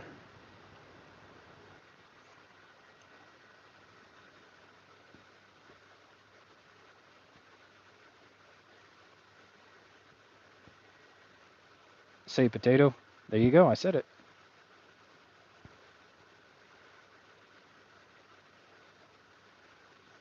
Okay, STO says he wants to know how long I've been in this profession. Truthfully, I am coming up on my 10-year anniversary as being a professional mechanic. I started very late in the game. I did 12 years in the military prior to getting into the automotive industry. And getting into the automotive industry was not actually my main objective. It was kind of an accident. A happy accident, but it was an accident. I more or less did it as a survival strategy, but I just kind of fell in love with it. So I did my 12 years in the military, and I was a ground radio engineer. So I was really good at electronics. I was very understanding of test equipment, theory of operation. I was very book smart and very good at analytical thinking and figuring things out. I worked my way through a lot of shops that did a lot of square plug round hole shit, and that contributed to a lot of my creative mechanical insight as I got into the mechanic industry. So I left the service to pursue my college education. I tried to do college when I got out of high school, but I was still curious about the world and I couldn't focus on college. And they were offering a very good $30,000 enlistment bonus. And I said, I've never seen $30,000. So I got suckered into the military and I stuck it out. I liked it a lot. I recommend to anybody, go into the service, see the world, experience other countries and cultures. You'll really appreciate it. But if you're joining the military and the first thing you want to do is find a duty station that's closer to home, you don't want to be in the military because you will not experience the good parts of being in the military. Being in the military was the greatest thing that I could ever talk about experiencing because I got to see our country in a whole different perspective. I got to see how our government worked. I got to see how we influenced other countries, how we went to war with other countries. You get a whole different first-hand experience. There are bad stories, okay? I got dark stories. I don't get into those too much. And hopefully, if you do the military, you don't come out with dark stories. But I have a lot more happy stories, and I have a lot more happy experiences because of it, though. They highly outweigh those negative experiences that I had. But I felt it was my time after 12 years to move on. I could have stuck it out another 8 and got my retirement, but I was feeling antsy about doing something more with my life and moving on. And I was really excited to become an engineer because I was doing things in the military that engineers were doing. I had already had a lot of the accredited training that engineers get. So I went into a crossover program where I would exit the military and I would go straight to a full-time college, and I would get all my basic core classes taken, and I was going to go into a research and development facility. I did 2 years of that. I worked my way through all my basics. Okay, so I got my sciences, I got my chemistries, I worked my way through my my math. I made it all the way up to Cal 2. Calculus sucks, by the way, but I love trigonometry. I thought trigonometry was the coolest shit in the world. But when I got into calculus, it was kicking my butt, so I never passed Calc 2. I barely passed Calc 1. They didn't even want to pass me on Calc 1. They only gave it to me as a favor. I seriously think that they just gave it to me as a favor. I got a C minus in Calculus 1. So I made it my 2 years, and I had all my cores, and now I was going to go straight into engineering, okay? I was going to go into heavy physics. I was going to go into mechanical engineering. But my wife had a really bad experience with her employer. Okay, she's a dog groomer, and she's already been burned by a few other people, and she was not liking the ethics of how dogs were treated in these grooming parlors. The grooming parlors, even in the high scale ones, they were treating the dogs like a chop shop. Okay, they were locking them in small kennels. They were booking more dogs than they could get done in a day, and they were forcing the groomers to do more dogs than they could do at the risk of the animal, to the point to where she said dogs were being held down for shave downs, even though they didn't want it. She just didn't really like the ethics of it, and she felt inspired to change the industry. But that involved her quitting her job and doing it on her own. And I said, well, I'm only getting a little bit of stipend to go to college full time, and that's just enough to pay rent and buy food. But I still need you to be working full time, and now you want to start a business. You want to break ground. You know that's going to be a loss. We're going to need another set of income. She said, yeah. So I said, okay, well, let me go talk to my college and let me see what I can work out.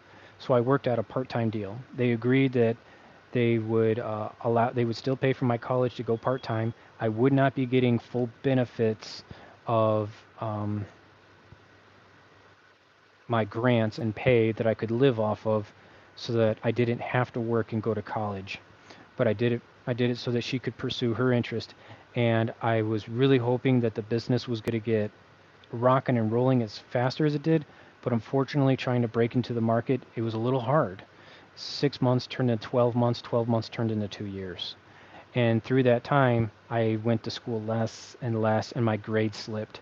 So after about 16 months, they were like, your grades are horrible, you're not passing your classes, we can't, with respect to the contractual agreement, your GPA went from like a 3.8 to a 2.2. And you're like, and you were going on-site classes, now you're doing online classes. And I explained the circumstances of the employment of my wife, and I had to pick up a part-time job.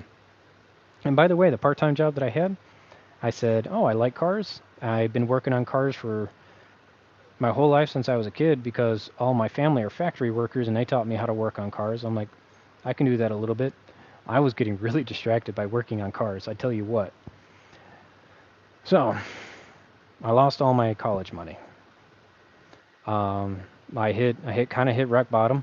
So I told my employer, I said, you got a full-time opening? He says, shit, yeah, I do. I got a full-time opening. You've been a great employee, and I can definitely put you on a team.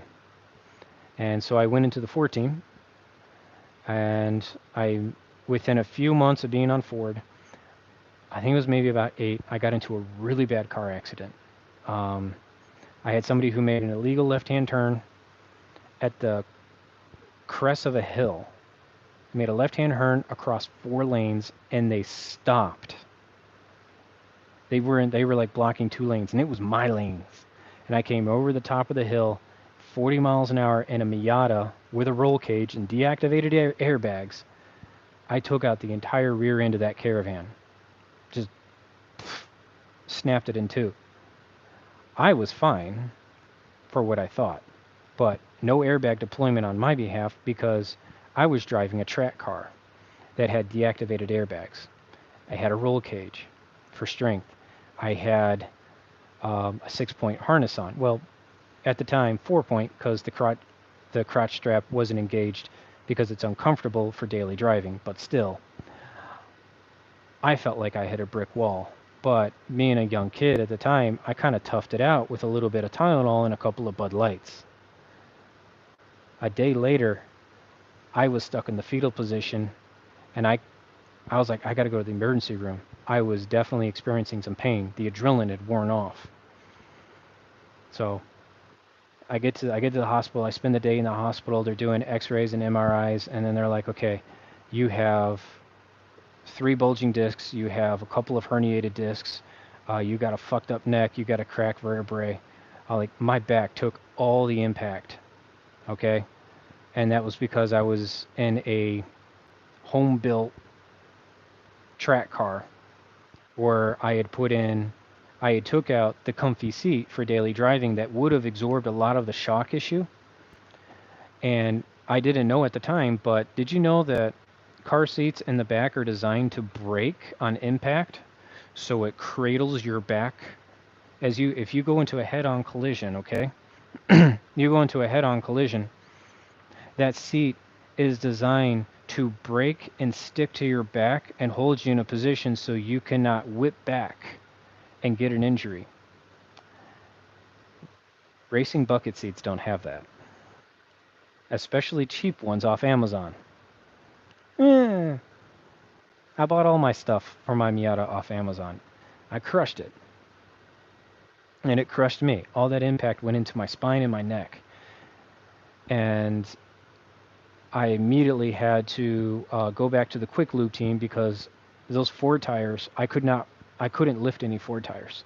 I was in rehab for 2 years fixing that. And that was a big hamper on everything. Like it really crippled me. It wasn't until about 5 years later that I kind of really got healed back up. I still have a little bit of back pain. But I did better after about 5 years, but it slumped me for a couple of years. So they squirreled me into they still wanted to put me to work on a team.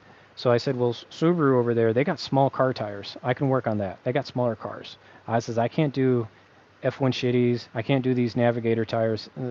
Like, I can't hold any big weight. So at the time, in like 2010, like Subaru tires were really small back then. Subaru's cars were really small back then. They're not now, they're huge. But so I got attracted to Subaru like that. And I really liked them. I thought Subaru had a good business model in perspective from working on Ford and GMs. I really liked how the Subaru business model took care of their customers. Like we're stepping it up now with the Subaru Love Promise, but Subaru has always reached out to customers. They've tried to correct situations that felt negative on the customer side. If something is negatively impacting a vehicle, they're very quick to recognize it and own it. I mean, we're having problems right now with this thermal body. And it didn't take but just a few months of this valve body starting to fail religiously that Subaru just said, you know what? Like, we're just going to put a 10-year, 100,000-mile warranty on it. Like, it sucks, and now they're phasing it out. The thermal valve body is no longer on the 2025 Forester. I visibly saw it and confirmed it. So it wasn't something that could be correctly incorporated into their vehicle.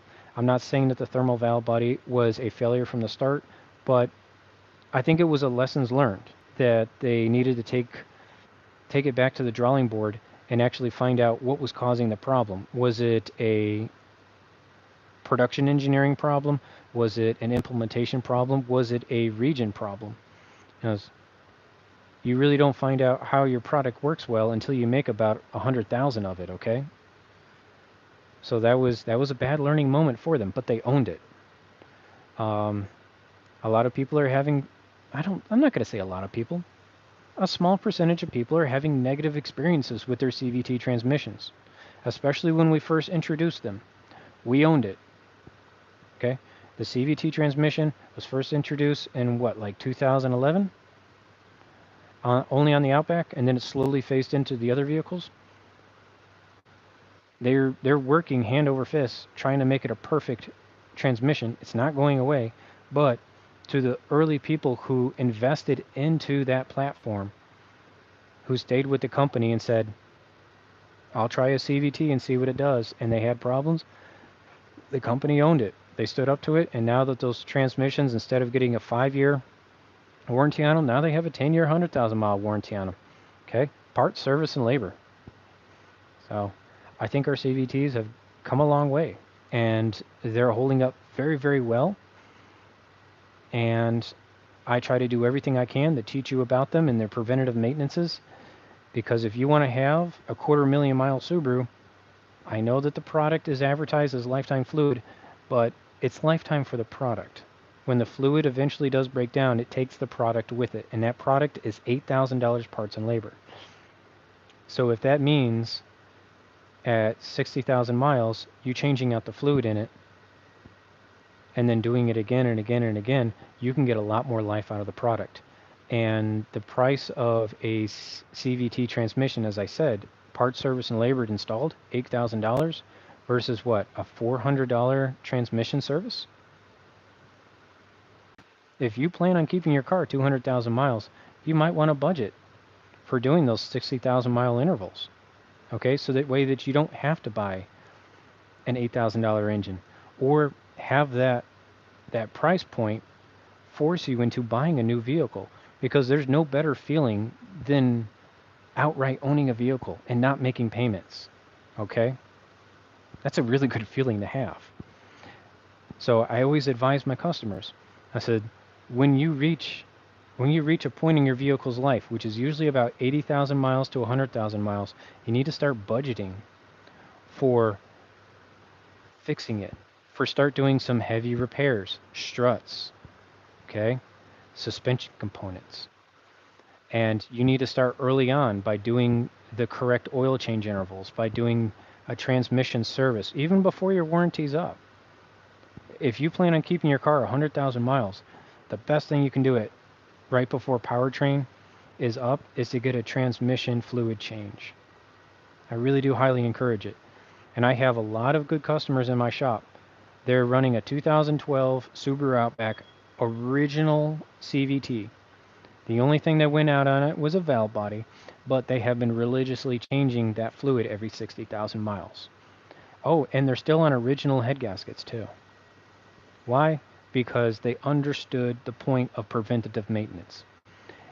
If you want to run something into the ground to where you say, okay, now it needs repair, you have to think about all the other components that had to pick up the slack so that component could make it to critical failure. Does that make sense? Meaning, think about it like brakes. I tell you, you need to look at replacing brake pads and machining rotors when you have 5 millimeters of thickness. Yes, you can go farther, but the further you go, the more heat temperament you put on your rotors, the more risk of runout that is excessive and hot spots you get. Attacking it early on means that we don't have to replace the rotor assembly. We can machine it smooth, we replace the pads, and you get another run out of that rotor. The average Subaru owner who properly maintains their braking system can get about 150,000 miles out of one rotor. That's truthful. I know a lot of people say you should do pads and rotors regardless because they don't trust machining rotors, and I think that they were just taught that some way, shape, or form, or maybe they read something from another manufacturer and they brought it over to their manufacturer. That is true. I've worked on Nissans before, and some Nissans actually have stated these are disposable rotors, do not cut. Okay, they do that, and those rotors are super cheap. Okay? They're like $50 rotors. So yeah, why wouldn't you just do pads and rotors? A Subaru rotor though, mm, that's a really thick, heavy rotor, and it runs new. I'm gonna just talk about a 2017 I just did. Yeah, I did a 2017 Legacy front rotor. That was $150. That person ignored our brake pad measurements and they drove their car until the pads were completely gone and they gouged the rotor past the point of where we felt safe machining it. We didn't want to machine. Yes, yes, yes, yes. Maybe you could have taken it and maybe you could have milled it down, but the amount of mill time required to get it smooth would have been excessive. The the stresses that were put on that rotor for heat temperament, we didn't want to put our name behind it. So that's when we put our foot down and we said, we don't feel safe offering warranty on machining this rotor. And because brakes are a safety system, I'm very sorry. We're going to recommend a rotor. Customer understood. It happens. So attack things early on. That's why I always say, yeah, your oil changes can go 6 months, 6,000 miles. But if you're pushing it to the limit every single time, it's going to be that much easier to go over 6,000 miles. It's a lot easier to tell yourself, let's get our oil changes done at 5,000 miles, and if I can't get to the garage on time to get my oil changed, then I have a little buffer room.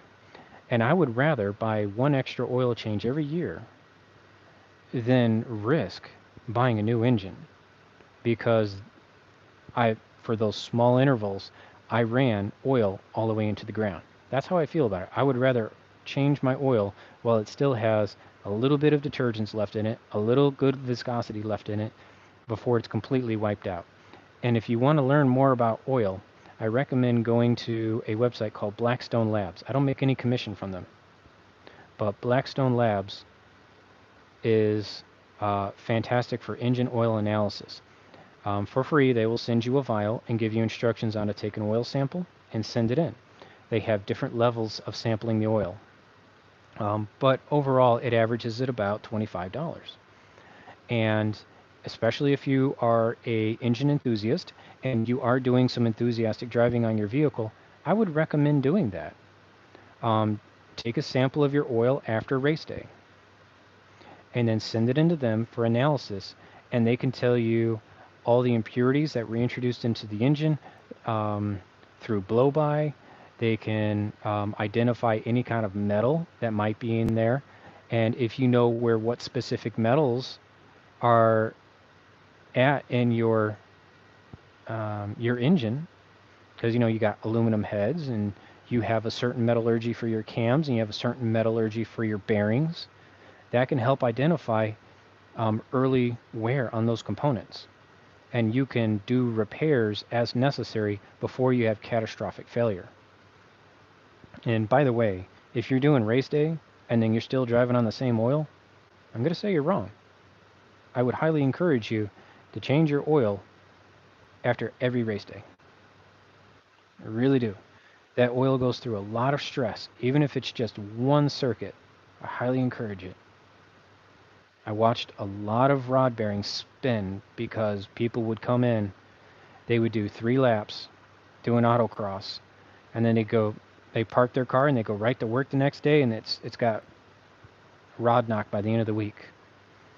You take a lot of life out of that oil because that oil that you're buying from over the counter at your local parts store, okay, that oil is rated for daily driving.